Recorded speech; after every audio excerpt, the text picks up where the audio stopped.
இப்போ கொஞ்ச நாளைக்கு முன்னாடி ஆன்டிக்யூட்டி ஆஃப் அயர்ன், இரும்பின் தொன்மை அப்படின்னு சொல்லி ஒரு ரிப்போர்ட் ஃபினான்ஸ் நிதி முதன்மை செயலாளர் எனக்கு வந்து ஒரு நோட் அனுப்பியிருந்தார். சார் தயவுசெய்து நீங்கள் வரணும் அப்படின்னு. அதுக்காக பெங்களூர்லேருந்து போயிருந்தேன், அதை பார்க்குறதுக்கு போயிருந்தேன் நான். அப்போ அங்கே வந்து முதலமைச்சர் வந்து சொல்லியிருந்தார், இன்று நான் சொல்லுகின்ற இந்த கண்டுபிடிப்பு உலக வரலாற்றினை மாற்றி அமைப்பதாக இருக்கும் அப்படின்னு சொல்லியிருந்தார். அது உண்மை. ஏன்னா இதுவரைக்கும் நினைக்கப்பட்டது என்னென்னா, ஆதாரத்தோடு பார்த்தது என்னென்னா, துருக்கியில் வந்து கிமு 13ஆம் நூற்றாண்டில் வந்து இரும்பின் பயன்பாடு, இரும்பு எல்லா இடத்துலையும் இருந்தது, இரும்பின் பயன்பாடு அது வந்து கிமு 13ஆம் நூற்றாண்டில் தான் இருக்கிறதுலே புராதனமானதுன்னு நம்பப்பட்டது.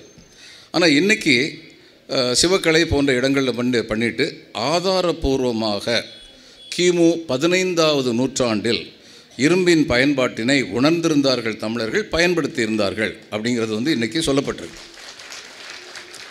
இது ஏன் திரும்ப திரும்ப ஆதாரபூர்வமாகன்னு சொல்ல வேண்டியிருக்குன்னா, நம்ம தமிழ்நாட்டில் வந்து ஒரு பெரிய பலவீனம் உண்டு. தமிழ்னு சொல்லிட்டா போதும், சிறுன்னு பிபி மேலே போயிடும். தமிழ்ங்கிற வார்த்தையை சொன்னாலே அப்படி படபடத்து போய், ஆகா என் தமிழ் சாவினும் தமிழ் பயின்று சாக வேண்டும், எந்தன் சாம்பல் தமிழ் மணந்து வேக வேண்டும்பாங்க. நான் ஒன்று கேட்குறேன், எந்த ஒரு தாயாவது, அதாவது தமிழுக்காக வேண்டி உயிரையும் கொடுப்பேன்னு சொல்லி சொல்கிறோம், தமிழை வந்து நம்முடைய தாயின்னு சொல்கிறோம், எந்த தாயாவது என் புள்ள செத்து நான் நல்லா இருக்கணும்னு நினைப்பாங்களா? அப்போ அந்த பேச்சே தவறான பேச்சு, நெகட்டிவ் தாட் அது இருந்துடக்கூடாது. சாவினும் தமிழ் பயின்று சாக வேண்டும், எந்த சாம்பல் தமிழ் மணந்து வேகம் என்று சொல்லக்கூடாது.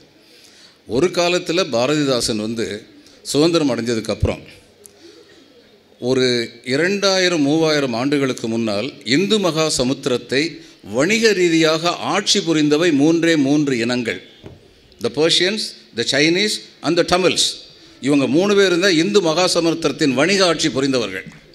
அப்போ அப்படிப்பட்ட இனமாக இருந்த நாம் இந்தியா என்ற மாபெரும் நாட்டின் ஒரு அங்கமாக மாறிவிடும் பொழுது அமிழ்ந்து விடுவோமோ அப்படிங்கிற அச்சத்தில் வந்து பாரதிதாசன் சொன்னார், எங்கள் வாழ்வும் எங்கள் வளமும் மங்காத தமிழ் என்று சங்கே முழங்குன்னு. ஆனால் இன்றைக்கி 70 வருஷத்துக்கு அப்புறம் நம்ம யோசிக்க வேண்டியது என்ன? இந்திய திருநாட்டில் நமக்குரிய பங்கு இருக்குது. எங்கெங்கேயோ போய் நம்முடைய ஆட்கள் வந்து நல்லா வணிகம் பண்ணுறாங்க, செழிப்பாக இருக்காங்க. அப்போ இன்றைக்கி செழிப்பாக இல்லாத ஒன்று தான், நம்ம தமிழ் தான். கொஞ்சம் போஷாக்கான இது ஊட்டச்சத்து இல்லாத உணவுன்னு சொல்லுவாங்களே, அது மாதிரி எல்லா இடத்துலையும் இங்கிலீஷ் மீடியத்தை வச்சுட்டு ஆங்கிலத்தை பேசுகிறது வந்து பெருமையாக நினச்சிட்டு தமிழை வந்து மறந்துட்டோம். ஆங்கிலம் முக்கியமான மொழி நிச்சயமாக, இட்ஸ் தி குளோபல் லாங்குவேஜ்.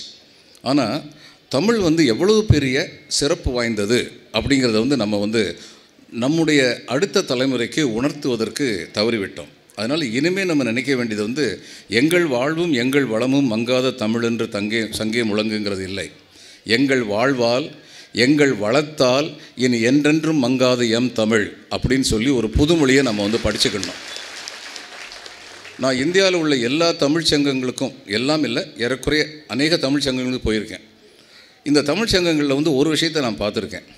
எங்கெல்லாம் தமிழ் ஆசிரியர்கள் தோற்றுவித்தார்களோ அந்த தமிழ் சங்கம் கொஞ்ச நாள் வந்து சிதலம் அடைஞ்சு போயிடுச்சு. ஆனால் எங்கெல்லாம் வணிகர்கள் வந்து தமிழ் சங்கத்தில் ஒன்றுபட்டு நின்றாங்களோ அந்த தமிழ் சங்கங்கள் உயிர்ப்போடு இருக்குது. அது காரணம் என்ன? There is a vested interest. இப்போ பிஸ்னஸ் பண்ணும்போது லோக்கலி இம்பார்ட்டண்ட் மினிஸ்டரோ அல்லது கலெக்டரோ அவங்கள வந்து நான் வந்து ஒரு கூட்டத்துக்குன்னு சொல்லி கூப்பிட்டு வர்றேன், அவங்கள கௌரவப்படுத்திட்டு அதுக்கப்புறம் வந்து அவங்ககிட்ட வந்து எங்களுக்கு இந்த வணிக முன்னேற்றம் வேணும்னு சொல்லி கேட்குறேன். இது எல்லாமே நியாயமானது, இதில் எதுவுமே வந்து சட்டத்தை மீறினதில்லை. அப்போது தே வேர் இன்டெகிரேட்டட், வணிகமும் தமிழும் வந்து இன்டெகிரேட்டடாக இருந்தது. இந்த வணிக குழுமம், தமிழ்ச்சங்கத்தை வளர்த்த வணிக குழுமத்துக்கு தெரியும் இந்த தமிழ்ச்சங்கம் வளர்ப்பதனால் என்னுடைய வணிகமும் வளர்கிறதுன்னு. இந்த வணிகர்கள் வளர்த்ததுனால அந்த தமிழ்ச்சங்கம் உயிர்ப்போடு இருக்குது. இதை நம்ம பார்த்துருக்கோம். இதிலேருந்து நமக்கு என்ன தெரியுதுன்னா, ஆதி காலத்திலிருந்தே தமிழர்கள், இப்போ தமிழ் வந்து அது செம்மொழி மட்டுமல்ல, it's just not a classical language, அது வந்து ஒரு பயில் மொழியும் கூட. செந்தமிழ் மட்டுமல்ல, அது பைந்தமிழும் கூட. இப்போது செந்தமிழாக இருந்தது 2500 வருஷத்துக்கு முன்னாடியே இது செந்தமிழாயிருச்சு. 2500 வருஷத்துக்கு முன்னாடி செந்தமிழாக இருந்தது என்கிற காரணத்தால் தமிழ் உலகறியப்படவில்லை. தமிழர்கள் உலகில் எங்கெங்கேயோ போய் வணிகம் செய்த பொழுது அவர்களுடைய வணிக திறமையை பார்த்து யார் இந்த இனம், எங்கிருந்து வந்தார்கள், என்ன மொழி பேசுகின்றார்கள் என்ற வினா அவர்கள் மனதில் எழுந்ததன் காரணமாகத்தான் தமிழ் உலகறியப்பட்டது. இதை வேறு சொற்களில் சொல்வதென்றால் தமிழன் வாழ்ந்தால்தான் தமிழ் வாழும். இது ரொம்ப முக்கியம். இது நமக்கு வந்து தெரியணும். ஒரு காலத்தில் வந்து இதில் ரோம் நாட்டில் வந்து ஒரு எக்கானமிஸ்ட் ஒருத்தர், பிளினின்னு நினைக்கிறேன், அவர் வந்து அந்த நாட்டு பெண்மணிகள்கிட்ட சொன்னார். ஏன்னா இங்கேருந்து முத்து போச்சு. முத்து வந்து அதுவும் நம்ம ஆளுங்க எவ்வளோ கெட்டிக்காரங்கன்னா எதை கொடுத்தாலும் எடைக்கிட தங்கம் வாங்கிட்டு வந்துட்டாங்க. அவங்க வேறு எதுவும் வாங்கினதில்லை. இன்னொன்று வாங்கினாங்க, சரக்கு கொஞ்சம் வாங்கினாங்க. அதை தவிர பெரும்பாலும் வந்து தங்கம் தான் வாங்கிட்டு வந்தாங்க. இப்போது அவர் வந்து என்ன சொன்னார், பிளினி வந்து தன்னுடைய பெண்கள்கிட்ட, அம்மா நெத்தியில் வச்சுக்கோங்கம்மா முத்து, எனக்கு புரியுதுமா, மூக்கில் வச்சுக்கோங்க புரியுதுமா, கழுத்தில் போட்டுக்கோங்க புரியுது, காலில் போடுற செருப்புலாம் போடுறீங்களேம்மா, இப்படியெல்லாம் போட்டு நம்ம ஊர் தங்க அத்தனை இன்னொரு ஊருக்கு போகுது, அவங்களுடைய பொருளாதாரமே கொலாப்ஸ் ஆயிரும்னு பயந்தார். This is on record. நம்முடைய மிகப்பெரிய பலவீனம் என்ன? நம்முடைய மிகப்பெரிய பலம்ங்கிறது நம்முடைய கலாச்சார பண்பாடு பழமை. இது மிகப்பெரிய பலம். மிகப்பெரிய பலவீனம் அதை ரெக்கார்ட் பண்ணணும்னு நமக்கு தோணுனதே கிடையாது. இது நம்முடைய மிகப்பெரிய பலவீனம். கீழடியில் வந்து கிமு 6வது நூற்றாண்டில் வந்து கிறுக்கல்கள் என்று கருதப்பட்டவை, பானை கிறுக்கல்கள் என்று கருதப்பட்டவை உண்மையில் எழுத்துக்கள், ஒரு மொழியின் எழுத்துக்கள் அப்படின்னு கண்டுபிடிச்சாங்க. இதில் முக்கியமானது என்னது இந்த கண்டுபிடிப்பில்? அது வரைக்கும் பிராகிருதி என்ற மொழிதான் இந்திய மொழிகளில் எழுத்துரு பெற்ற முதல் மொழி என்பதாக கருத்து இருந்தது. அதற்கு ஆதாரம் என்னென்னா அசோகாஸ் எடிக்ட்ஸ், அசோகருடைய கல்வெட்டுக்கள்லாம் அவர் பிராகிருதி மொழியில் பிராமி அப்படிங்கிற அந்த மொழியுடைய எழுத்துக்கு பேர் பிரமி அப்படின்னு சொல்லுவாங்க, பிராகமி, அந்த எழுத்தில் எழுதியிருந்தது. அதுக்கு முந்தினது யாரும் கண்டுபிடிச்சதில்லை. இந்த ஐராவத மகாதேவன் வந்து நம்முடைய மொழியை வந்து தமிழ் பிராமி அப்படின்னு பேர் வச்சிட்டாரு. அது ஒருவேளை அவர் என்ன நினச்சி வச்சுருக்கலாம், பிராமிங்கிறது எல்லாருக்குமே தெரிஞ்சதாக இருக்குது, தமிழ் பிராமின்னு சொன்னால் எல்லோரும் விருட்டு புரிஞ்சுக்கவங்கன்னு நினச்சிருக்கலாம். ஆனால் சில சமயம் சில தொல்வாளர்கள் என்ன சொல்கிறாங்க, 2 வகையான பிராமி இருக்குதுன்னு சொல்கிறாங்க. அதனால் இப்போ வந்து தமிழ் பிராமின்னு சொல்லாமல் தமிழி அப்படின்னு சொல்ல ஆரம்பிச்சிட்டோம் நம்ம வந்து. இப்போ இந்த தமிழி வந்து 5வது 6வது நூற்றாண்டிலேயே தமிழ் எழுத்துரு பெற்றது என்பதற்கு அசைக்க முடியாத ஆதாரமாக வந்து ஆயிடுச்சு. ஆக இன்னைக்கு வரைக்கும் உள்ள நிலைமையில் அந்த நிலைமை மாறுறதுக்கான வாய்ப்பு இல்லை. ஏன்னா சம்ஸ்கிருதம் வந்து 1000 ஆண்டுகளுக்கு பின்னால் தான் எழுத்துரு பெற்றது. அது வரைக்கும் அதுக்கு எழுத்துரு கிடையாது. அப்போ எழுத்துரு பெற்றதாக இருந்த மொழிகள் தமிழும் பிராகிருதி தான். நீங்கள் இதை பார்த்தீங்கன்னா தொல்காப்பியத்தை பார்க்கணும், எங்கேயுமே அவர் வந்து சம்ஸ்கிருதங்கிற வார்த்தையை பயன்படுத்தலை, வடமொழி அப்படிங்கிற சொல்லத்தான் பயன்படுத்தியிருக்கார். பிராகிருதி வந்து வடமொழி. இப்போ இந்தியாவில் உள்ள அறியப்பட்ட மொழிகளுள் எழுத்துரு பெற்ற முதல் மொழி தமிழ்தான் அப்படிங்கிற சந்தேகமில்லை. அது ஆதாரபூர்வமாக திரும்ப என்ன சொல்ல வேண்டியிருக்கு, ஆதாரபூர்வமாக நிரூபிக்கப்பட்டுன்னு சொல்ல வேண்டியிருக்கு.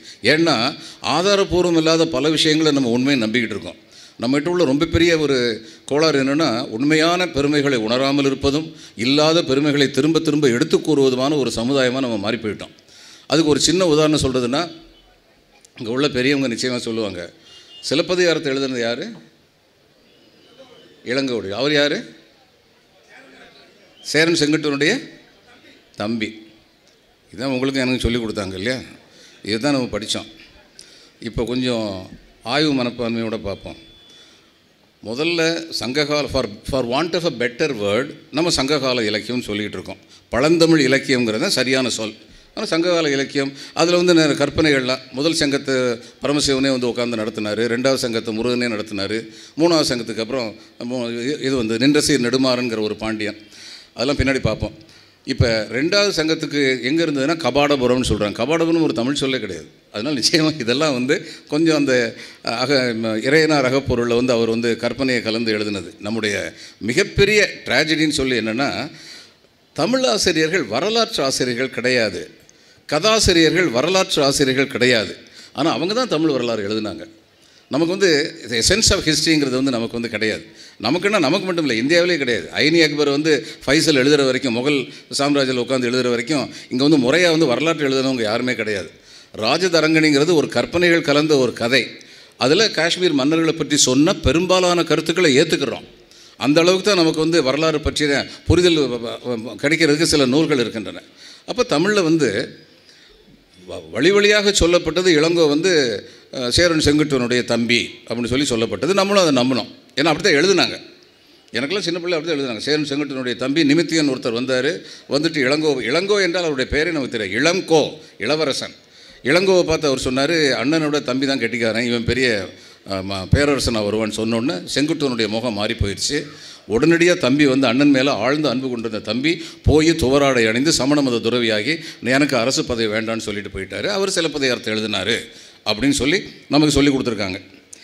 இப்போ சங்ககால இலக்கியம் அப்படின்னு சொல்கிறது வந்து 10 பாட்டு 8 தொகையும்.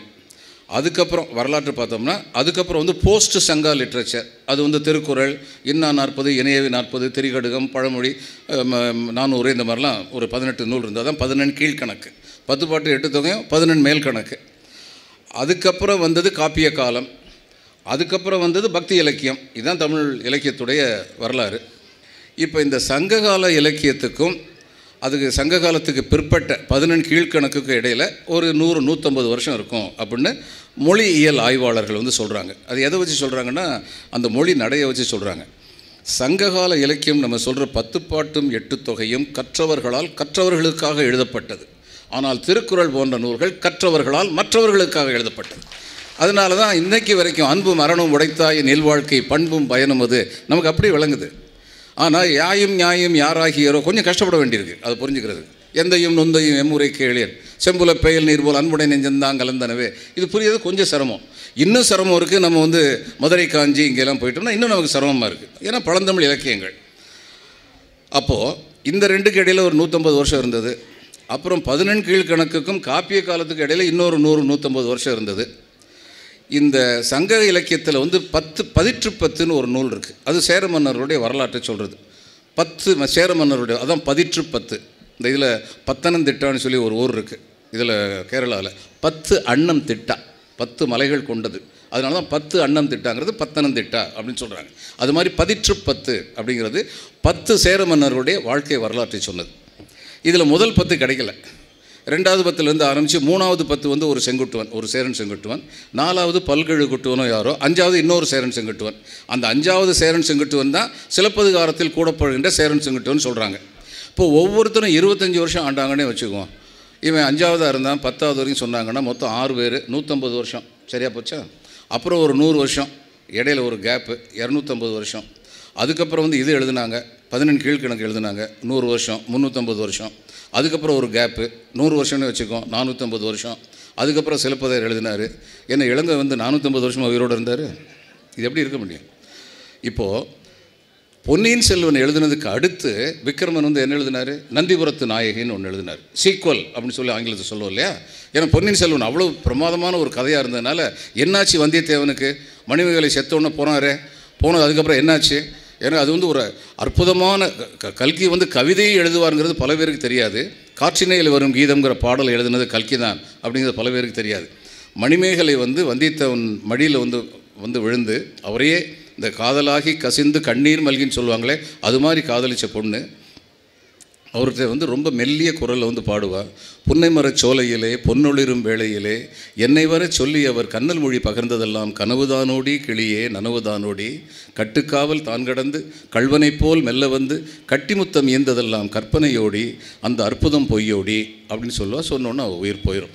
உடனே அவளுடைய உயிரில்லாத உடலை சுமந்து கொண்டு சென்ற அந்த இளம் வீரனின் சிந்தனைகளில் நாங்கள் குறுக்கிட விரும்பவில்லைன்னு சொல்லி கல்கி முடிச்சிருவார். முடிச்சதுக்கப்புறம் அவருக்கு என்னாச்சு? அடுத்து இவன் அருண்மொழிவர்மன் மன்னன் ஆனானா இல்லையா? எப்படி ஆனா? இந்த ஆபத்துதவிகள் என்ன? அந்த ஆபத்துதவிகள் ரொம்ப பெரிய கற்பனை, அது வேறு விஷயம். ஆபத்துதவிகள் என்ன ஆனாங்க? இப்படிலாம் பல கேள்விகள் இருந்த பொழுது நந்திபுரத்து நாயகி எழுதினார். அதே மாதிரி தான் சிலப்பதிகாரம் அவ்வளோ பெரிய காப்பியமாயிடுச்சு. வழி வழியாக தெருக்கூத்து போன்றவற்றின் மூலம் நடந்த ஒரு கதை நாடகத்தை 3 பேரரசுகளை தொடர்புபடுத்திய அற்புதமான ஒரு காவியமாக, சிறந்த கருத்துக்களை கூறும் காவியமாக இளங்கோ படைத்தார். பாயிரத்திலே சொல்லுவார் புலவர் வந்து, அரசியல் பிழைத்தோர்க்கு அரங்கூற்றாவதும் உரைசால் பத்தினிக்கு உயர்ந்தோர் ஏத்தலும் ஊழ்வினை உறுத்து வந்தூட்டும் என்பதும் பாட்டுடைய செய்யுளில் பக்குவமாய் கொடுத்தார் இளங்கோன்னு சொல்லுவார். இதை இவ்வளவு அழகான கற்பனை கோவையாக வந்து அவர் வந்து படைத்தார். அப்போ மக்கள் மத்தியில் வந்து மாதவியுடைய பொண்ணு அதுக்கப்புறம் என்னானா, மணிமேகலை என்னானா, அப்படியெல்லாம் கேள்விகள் எழுந்த காரணத்தினால் சீத்தலை சாத்தனார் வந்து மணிமேகலைன்னு இன்னொரு காவியத்தை படித்தார். இதில் இளங்கோ சமண மதத்தை சேர்ந்தவர், சீத்தலை சாத்தனார் புத்த மதத்தை சேர்ந்தவர். 2 பேரும் நல்ல நண்பர்களாக இருந்திருக்கலாம், பெருங்குடி வணிகர்களாக இருந்திருக்கலாம் அப்படின்னு ஒரு கருத்து இருக்குது. அது கூட தேவர் கான்டெம்பரரிஸ். ஆனால் நிச்சயமாக இளங்கோ வந்து இவருடைய இதில் வந்து இருந்திருக்க முடியாது, அவருடைய தம்பியாக இருந்திருக்க முடியாது. ஆனால் நமக்கு சொல்லப்பட்டது. இப்படி ஒரு கர்ண பரம்பரை கதை உண்டுன்னு நம்ம தமிழாசிரியர்கள் சொல்லியிருந்தாங்கன்னா இன்றைக்கி அவங்கள பார்த்து கும்பிடு போட்டிருக்கலாம். அதை விட்டுட்டு அவர் தான் தம்பி, அதுதான் உண்மை அப்படின்னு சொல்லி நம்மளை நம்ப வச்சதுனால நம்மளும் அதையே பேசிக்கிட்டு இருந்தோம். பல விஷயங்கள் இது மாதிரி நம்ம பார்த்தோம்னா, இந்த இதை பற்றி மயிர் நீப்பின் வாழா கவரிமா அன்னார் உயிர் நீப்பர் மானம் வரின்னு சொல்லி வள்ளுவர் வந்து எழுதினார். சில பேருக்கு கற்பனை சருகடிச்சு பறந்துருச்சு. இந்த கவரிமான்னு ஒன்று இருந்துச்சு, ஒரு முடி போச்சுன்னா கூட உடனடியாக உயிர் போயிடும். அது மாதிரி தான் மானம் உள்ளவங்க வந்து மானம் போயிடுச்சுன்னா பெரியவங்க வந்து உயிர் போயிடும்னு சொல்லி கவரிமான்னு ஒன்று படைச்சி விட்டாங்க. இப்போ வள்ளுவர் சொன்னது என்ன சொன்னார்? மயிர் நீப்பின் வாழா கவரி மா அன்னார். மானா விலங்கு. ஹிமாச்சல் பிரதேசில் பூட்டான் இங்கெல்லாம் போனீங்கன்னா நீங்கள் பார்க்கலாம். பூட்டானில் அதுக்கப்புறம் எங்கள் மேற்கு வங்கத்திலே வந்து சிலிகுரிக்கு அடுத்து மேலே போகும்போது இதில் சிக்கிமில் வந்து நம்ம பார்க்கலாம். யாக் அப்படின்னு ஒரு எருமை இருக்குது. அந்த எருமைக்கு உடம்புல முழுக்க முடி அடர்த்தியாக இருக்கும். ஏன்னா அந்த அடர்த்தி இருந்தால் தான் பனியில் வந்து அது பிழைக்க முடியும். வயசாக அந்த முடி கொட்டின உடனே அது வந்து பனி தாங்க முடியாமல் இறந்து போயிடும். இதைத்தான் வள்ளுவர் சொன்னார், மயிர் நீப்பின் வாழா கவரிமா அன்னார் உயிர் நீப்பர் மானம் வரின் அப்படின்னு சொன்னார். இப்போது இதை ஒரு இடத்துல சொல்லும்போது உடனடியாக, அதாவது நம்ம கற்பனையை பாருங்கள் எப்படின்னு, உடனடியாக ஒருத்தர் துள்ளி எழுஞ்சி என்கிட்ட சொன்னார், சரிதாயா நீங்கள் சொல்கிறது சரிதான், வள்ளுவர் இமயமலை வரைக்கும் போயிருக்காரியா? இது எங்கேருந்து போனார்? அப்போ எப்படி அதை எழுதியிருப்பார்னா, இமயமலைக்கு நம்முடைய பயணிகள் வந்து வியாபாரம் செய்கிறதுக்காகவும் பயணங்களுக்காகவும் வந்து இந்தியாவுடைய எல்லா பகுதிக்கும் போனாங்க. இந்தியா அல்லாத பிற பகுதிகளுக்கும் போனாங்க. அங்கே உள்ள கதையெல்லாம் வந்து சொன்னதுனால அதிலிருந்து ஒரு ஓமையை வந்து இவர் வந்து கையாண்டிருக்கார். பல சமயங்களில் நம்ம வந்து உண்மையான பொருளை வந்து உணர்ந்துக்கிறது இல்லை. திரும்ப அந்த உண்மையான பொருளை உணர்ந்துக்கிறாமல் தப்பான பொருளை பேசுவதன் மூலம், நான் ஹார்வர்டு யூனிவர்சிட்டிக்கு போயிருந்தபோது ஒருத்தர் வந்து என்கிட்ட வந்து கேட்குறார், இந்த கல் தோன்றி மண் தோன்றா காலத்தே வாளோடு முன் தோன்றிய மூத்த குடி அப்படிங்கிறத வந்து உங்கள் ஆளுங்க வந்து கல் மண்ணெல்லாம் வர்றதுக்கு முன்னாடி மனிதகுலம் வந்துச்சுன்னே திரும்ப சொல்லிகிட்டு இருக்காங்களே, இஸ் இட் ஹியூமன்லி பாசிபிள் அப்படின்னு.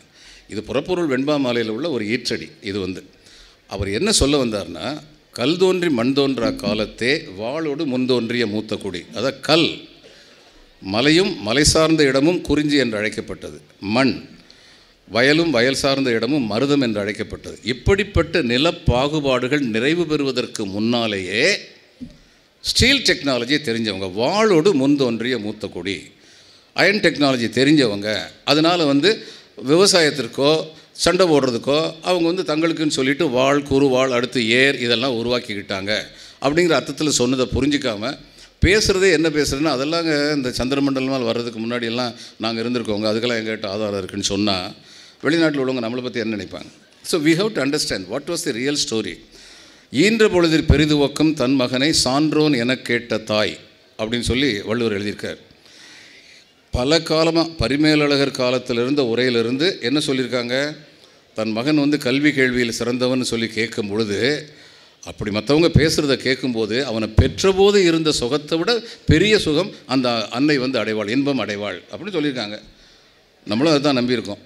ஆனால் மயிலை சீனி வெங்கடசாமி தான் ரொம்ப கரெக்டாக சொன்னார். இல்லை, இதுக்கு அந்த அர்த்தம் கிடையாது. அகநானூரில் ஒரு பாடலில் வந்து ஈன்று புறந்தெறுதல் என் கடனே வரிசையாக சொல்லுவாங்க. சான்றோன் ஆக்குதல் தந்தையின் கடனே, வாழ் இதெல்லாம் செஞ்சு கொடுக்கறது கொல்லனுடைய கடன், போர்க்களத்துக்கு அனுப்புறது வேந்தனுடைய கடன், போர்க்களத்தில் யானையுடன் பொருது வென்று வருவது என் மகனின் கடன் அப்படின்னு சொல்லி அந்த அம்மா சொல்கிறாங்க. அப்போ இதில் வந்து சான்றோன்கிறது வந்து போர் வீரன்கிறத குறிக்குது.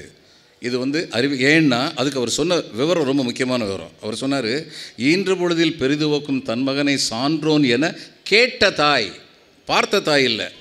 ஏன், அது வந்து அறிவு மன்றத்தில் இருந்தால் அம்மாவை உட்காந்து பார்க்க முடியும், போர்க்களத்துக்கு பெண்கள் போக முடியாது. அதனால் இந்த இடத்துல வந்து சான்றோன்கிறது வந்து போர்க்களத்தை தான் குறிக்கும் அப்படின்னு சொல்லி அவர் சொல்லியிருந்தார். இது மாதிரி நிறைய சொல்லிக்கிட்டே போகலாம். அதாவது வள்ளுவர் வந்து என்ன சொன்னார், எப்பொருள் யார் யார் வாய் கேட்பினும் அப்பொருள் மெய்ப்பொருள் காண்பது. இதை மட்டும் கரெக்டாக சொல்லிடுவோம். எப்பொருள்னு நான் ஆரம்பிச்சேன்னா முடிச்சிருவாங்க. யார் யார் வாய் கேட்பினும் அப்பொருள் மெய்ப்பொருள் காண்பதறிவுன்னு. ஆனால் அந்த மெய்ப்பொருளை பார்க்காமலே பல காலமாக நம்ம இருந்துட்டோம். வள்ளுவத்தை பற்றியே பெருஞ்சித்திரனார்னு சொல்லி ஒரு மாபெரும் மனிதர் இங்கே இருந்தார், புலவர் அறிவாளி இங்கே இருந்தார். அவர் இறந்தபோது கலைஞர் திரு கருணாநிதி அவர்கள் அந்நேரம் முதலமைச்சராக இருந்தவர். அவருடைய தெருவில் போய் அவரோட வீட்டுக்கு போய் இறுதி அஞ்சலி செலுத்தும் போது தான் அந்த தெருவில் உள்ளவங்களுக்கே இப்படிப்பட்ட ஒரு மாபெரும் மனிதர் நம்ம மத்தியில் இருந்திருக்கிறான்னு தெரியும். அவர் அவ்வளோ எளிமையாக வாழ்ந்தவர். எத்தனையோ பேர் வள்ளுவருக்கு எத்தனையோ புகழ் மாலைகள் சூட்டியிருக்காங்க. ஆனால் சரியான புகழ் மாலை சூட்டினது வந்து பெருஞ்சித்திரனான்னு சொல்லலாம். அவரும் சொல்லுவார், எவ்வூரும் எந்நாடும் எவ்வினமும் வள்ளுவனை தம்மூரான் தம் நாட்டான் தம்மினத்தான் என்று கொள்ளும். Universal. Valluvan doesn't belong to a region. Valluvan தமிழகத்துக்கு மட்டும் சொந்தக்காரன் இல்லை, இந்தியாவுக்கு மட்டும் சொந்தக்காரன் இல்லை, உலகத்துக்கே சொந்தக்காரர். எவ்வூரும் எந்நாடும் எவ்வினமும் வள்ளுவனை தம்மூரான் தம் நாட்டான் தம்மினத்தான் என்று கொள்ளும். ஏன்? பெற்றித் திருமான் பெறலறிய மெய்ப்புகழோன் வற்றிய நம் வாழ்க்கை வளம்பெருக்கும் நல்லாசான் நல்லறத்தின் வித்து நடுவூர் பழுத்த மரம் இல்லறத்தை காத்த எழில் தந்தை செந்தமிழின் ஆட்சிக்கு மாட்சி கொடுத்து உயர்ந்த மாப்புலவன் பாட்டிறைவன் கல்வி கதிரோன் கருத்துக்கு சொல்லுழவன் பல்துரைக்கும் உள்ளொளியால் பாட்டுரைத்த செம்புலவன் தன் பெயர் கூறா தனித்தகையோன் ஆழ்ந்தகன்ற பேரறிவால் ஆன்ற முதல் நூலான் காழ்த்த அறிவுமணி கங்குகரையற்ற கடல். The sea has no borders. எப்படிப்பட்ட ஒரு சமுத்திரம் அது, கங்குகரை அற்ற கடல். இப்படிப்பட்ட வள்ளுவத்தை நம்ம வந்து இது வரைக்கும் விரிவுரை தான் எழுதியிருக்காங்க. பரிமேலழகிருந்து ஆரம்பித்து விமர்சிக்கிறதுக்கு யாரும் ரெடியாக இல்லை. விமர்சிக்கணும், எதையும் விமர்சிக்கணும். ஏன், எதற்கு, எப்படி என்று கேள்விகள் எழுப்பப்பட வேண்டும்.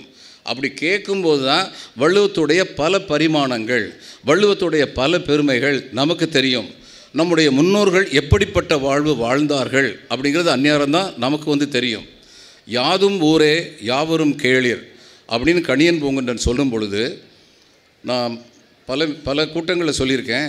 இதில் சுற்றுப்புறச் சூழல் துறையில் வந்து நான் வந்து இணைச் செயலாளர் இருந்தபோது ஐக்கிய நாடுகள் சபை ஒரு மீட்டிங் ஒன்றுக்கு வந்து வியட்நாம் போயிருந்தபோது அங்கே Germany, England, France, America, Russia, Africa, China எல்லா நாட்டிலேருந்தும் வருவாங்க.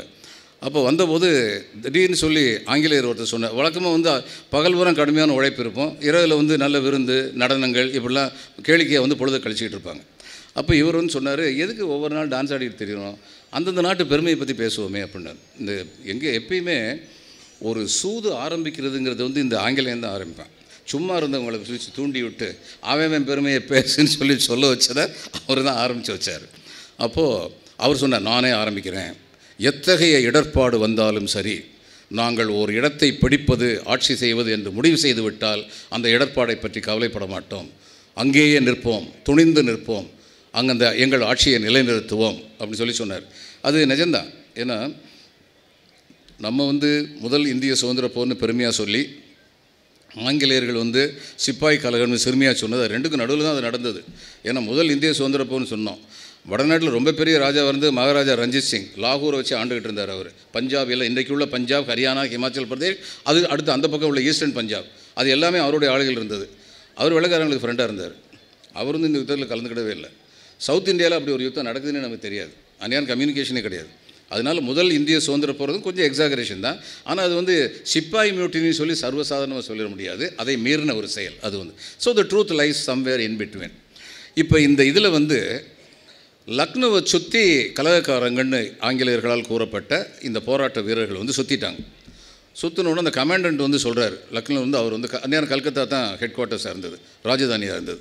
அவர் வந்து எழுதுகிறாரு. எழுதும்போது அவர் வந்து சொல்கிறாரு, இங்கே பெண்களும் குழந்தைகளும் இருக்காங்க, அதனால் வந்து உணவு இருப்பு கம்மியாக இருக்குது, அதனால் இப்போதைக்கு நம்ம வந்து விட்டு கொடுத்து போயிட்டு அதுக்கப்புறம் வந்து கொஞ்ச நாள் கழித்து திரும்ப ரீஎன்ஃபோர்ஸ்மெண்ட்லாம் வந்ததுக்கப்புறம் கோட்டையை மறுபடியும் பிடிச்சிடலாமான்னு. அங்கேருந்து ஒரே ஒரு வரி பதில் வருது, ஹோல்ட் ஆன், அப்படி இருங்க, போகக்கூடாது.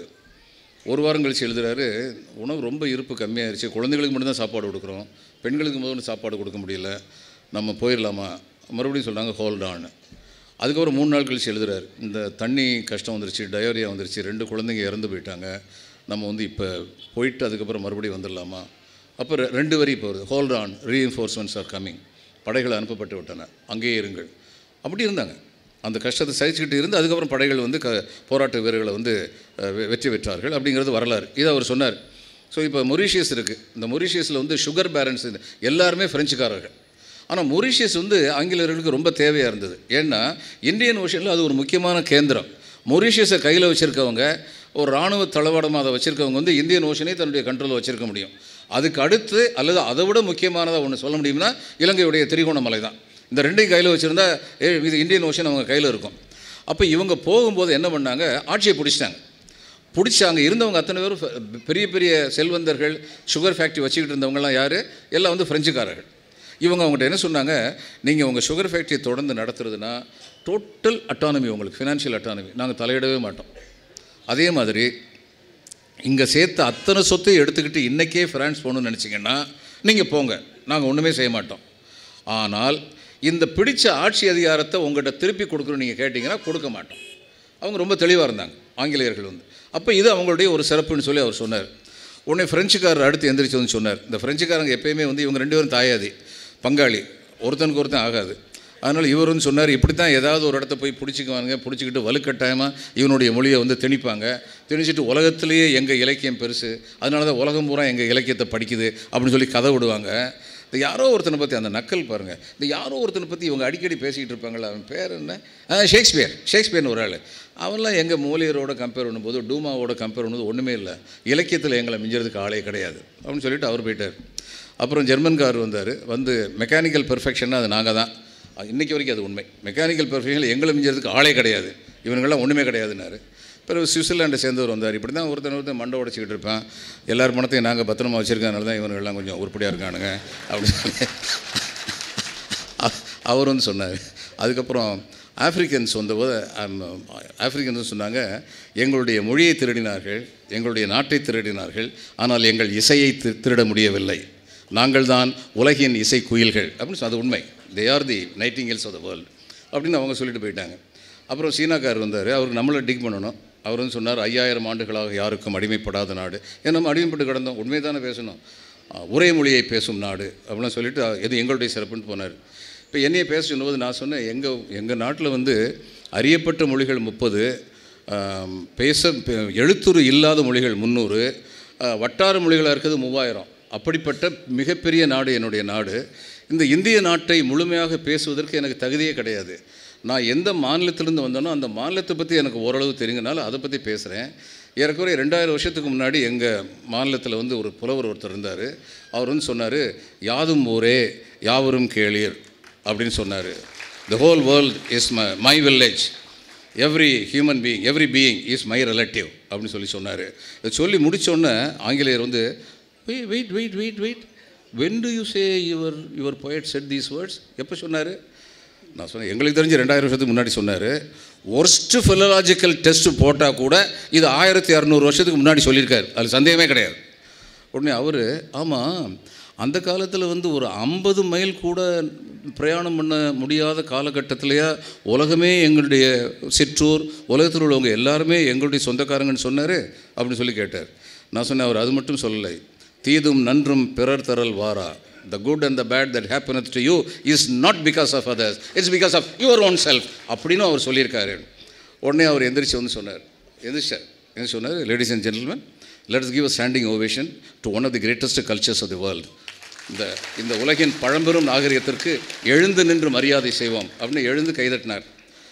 அப்போது ஐ ஃபீல்ட் வெரி ப்ரவுட். நிச்சயமாக ரொம்ப பெருமையாக தான் இருக்கும்.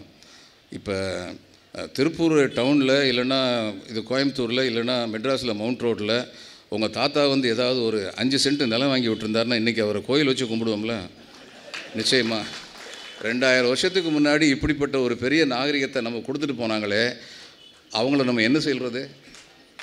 அதனால் இதையெல்லாம் உணர்ந்தால்தான் நாம் இருக்கும் நாடு நமதுங்கிறத அப்போ தான் உணர்வோம். ஏனென்றால் நாம் இந்திய நாட்டின் பெருமைமிகு தமிழ் குடிமக்கள். இதை நம்ம என்றைக்குமே மறந்துடக்கூடாது. பாரதியார் வந்து சரியாக வரிசைப்படுத்தினார், அவரை மாதிரி சரியாக வரிசைப்படுத்தின ஆளே கிடையாது. வாழிய செந்தமிழ், வாழ்க நற்றமிழர், வாழிய பாரத மணித்திருநாடு, என் மொழி, என் இனம், என் நாடு, இதுதான் சரியான வரிசை. இந்த வரிசை இருக்க வரைக்கும் நாட்டுப்பற்று குறையவே குறையாது. அதனால் இந்த வரிசை வந்து கரெக்டாக இருக்கணும். இப்போ நமக்கு எந்த அளவுக்கு இந்த புரிதல் இருக்குது அப்படிங்கிறது தெரியல. நம்முடைய முன்னோர்கள் இவ்வளோ சொல்லி வச்சுட்டு போனாங்க. எப்படி வாழணும் வள்ளுவர்னு சொன்னார். செல்விருந்தோம்பி வருவிருந்து பார்த்திருப்பான் நல்விருந்து வானத்தவர்க்குன்னு. ஒரு விருந்தாளி வந்தாங்க, அவங்கள நல்லா பார்த்து அனுப்புறது மட்டும் இல்லை, அடுத்து எப்போ இன்னொரு விருந்தாளி வருவாங்க அப்படின்னு சொல்லி பார்த்துருக்கானே, அவன் தான் வானத்தவருக்கு வந்து மிகப்பெரிய விருந்தாளி. இது சம்ஸ்கிருதத்தில் தான் சொல்கிறாங்க. இது விருந்தாளியை வந்து நமக்கு தேவர்களுக்கு ஒப்பானவர்கள் அப்படின்னு சொல்லி சம்ஸ்கிருதம் சொல்கிறாங்க. நம்ம நாட்டில் உள்ள எந்த மொழியை பார்த்தாலும், எந்த மதத்தை பார்த்தாலும், எந்த இனத்தை பார்த்தாலும் அதில் உள்ள மேன்மக்கள் சொன்ன கருத்துக்கள் அத்தனையும் வந்து எல்லோராலும் ஏற்றுக்கொள்ளப்படத்தக்க கருத்துக்களாக பெரும்பான்மையானவக இருந்திருக்கின்றன. யாராலேயாவது ஏற்றுக்கொள்ள முடியாத கருத்துக்களாக இருந்தால் அவைகள் கால ஓட்டத்தில் சின்னாபின்னமாகி இருக்கின்றன. அப்போது ஒரு நாடு பூரா நமக்கு சொல்லிக் கொடுத்தது என்ன, எப்படி வாழணும் அப்படிங்கிறது சொல்லிக் கொடுத்தாங்க. அன்பும் அறனும் உடைத்தாயின் இல்வாழ்க்கை பண்பும் பயனும் அது அப்படின்னு சொன்னார் வள்ளுவர். வந்து அல்லற்பட்டு ஆற்றாது அழுத கண்ணீர் அன்றே செல்வத்தை தேய்க்கும் படை அப்படின்னு சொன்னார். இது மாதிரி எத்தனையோ சொல்லிக்கிட்டே போகலாம். முறை செய்து காப்பாற்றும் மன்னவன் மக்களுக்கு இறையென்று வைக்கப்படும் அப்படின்னு சொன்னார். இது எல்லாம் வந்து சொன்னது வந்து எதுக்காக சொன்னாங்க? இப்போ கல்லுண்ணாமைன்னு சொல்லி அவர் ஏன் சொன்னார்? உண்மையை பட்டவர்த்தனமாக சொல்கிறதுனா கொஞ்சம் அதிகமாக தான் நம்ம ஆளுங்கள்லாம் சரக்கு போட்டுக்கிட்டு இருந்திருக்காங்க. அதனால தான் கல்லுண்ணாமை இல்லைன்னா எது சொல்லணும்? எல்லாருமே சாப்பிடாமல் இருந்தாங்கன்னா கல்லுண்ணாமைங்கிற அதிகாரம் எதுக்கு வரணும்? அப்போது சமுதாயம் சீரழிந்து கொண்டிருக்கும் பொழுதெல்லாம் அந்த சமுதாயத்தை நெறிப்படுத்துவதற்கு என்று நம்மிடையே பெரியவர்கள் தோன்றியிருக்கின்றார்கள். இந்த தோன்றியிருக்கின்ற பெரியவர்கள் நம்முடைய தொன்மையை பற்றி பேசியிருக்கின்றார்கள், பேசாமலும் உணர்த்தி இருக்கின்றார்கள். இப்போ உதாரணமாக தொல்காப்பியம்னு சொல்லி ஒரு நூலை பற்றி எல்லோரும் என்ன சொல்கிறோம்? தொல்காப்பியம் எவ்வளவு அற்புதமான தமிழ் இலக்கண நூல் அப்படின்னு சொல்கிறோம். அதுவே தப்பு. தொல்காப்பியம் தமிழ் இலக்கண நூல் இல்லை, அது தமிழர் இலக்கண நூல். தமிழர் வாழ்வு முறையை பற்றி மிக விவரமாக எடுத்து சொன்ன நூல். இப்போ தொல்காப்பியம் தான் இருக்கிறதுலேயே பழமையானது அப்படின்னு ஒரு பேச்சு பெரும்பாலும் நமக்கு. இலக்கண நூல் முதல்ல வந்த இலக்கண நூல் வந்து தொல்காப்பியம் தான் என்றால், முதலாக நமக்கு கையில் கிடைத்திருக்கிற இலக்கண நூல் வந்து தொல்காப்பியம். தாமோதரம் பிள்ளை என்ற ஒரு பெரிய மனிதருக்கு நாம் அனைவரும் நன்றி கடன் பட்டிருக்கிறோம். அவர் தான் முழுமையாக தொல்காப்பியத்தை, அவர் மாவட்ட நீதிபதியாக இருந்தவர், முழுமையாக தொல்காப்பியத்தை வந்து அச்சிட்டவர் அவர் தான். ஓவே சாமிநாதையர் வந்து அதற்கு பின்னால் வந்த 10 பாட்டு 8 தொகை வந்து அச்சிட்டார். தொல்காப்பியத்தை அச்சிட்டவர் வந்து தாமோதரம் பிள்ளை தான். இப்போ தொல்காப்பியத்தில் ஏறக்குறைய 30 இடத்துல என்ன சொல்லியிருக்காங்க? தொல்காப்பியர் என்ன சொல்லியிருக்காரு? என்மனார் புலவர், என்மனார் சான்றோர், மேற்கோள் காட்டுறார். இப்படிலாம் பெரியவங்க சொல்லியிருக்காங்க. அப்போ அதுக்கு என்ன அர்த்தம்? அதுக்கு முன்னாடி நிச்சயமாக இலக்கண நூல் இருந்திருக்கு, அதில் சந்தேகமே இல்லை. நம்ம கன்ஜெக்சர் அப்படிங்கிறதுக்கும் தியரிங்கிறதுக்கும் ஒரு வித்தியாசம் இருக்குது. அனுமானங்கள் வேறு, ஆனால் அங்கீகரிக்கப்பட்ட உண்மைகள் வேறு.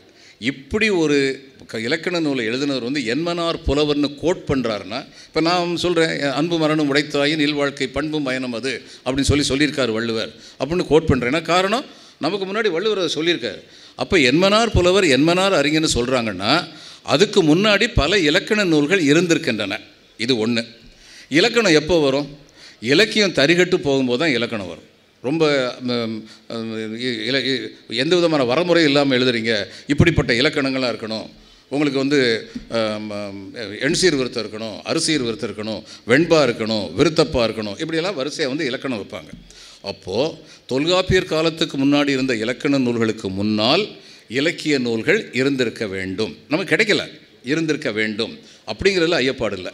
அப்போ இந்த நாகரிகம் எங்கே போயிருக்கும்? தமிழருடைய நாகரிகம் கிமு 300லேருந்து ஆரம்பிச்சிருக்குமா? நமக்கு வந்து இந்திய தொல்லியல் பற்றி பார்க்குறவங்க விவரமானவங்க எல்லாருமே வந்து இந்த சிந்துவெளியை ஒரு சென்ட்ரிக் ஃபோர்ஸாக வச்சுக்கிட்டாங்க. சிந்துவெளி நாகரிகம்னு அதையே பற்றி பேசிகிட்டு இருந்தாங்க.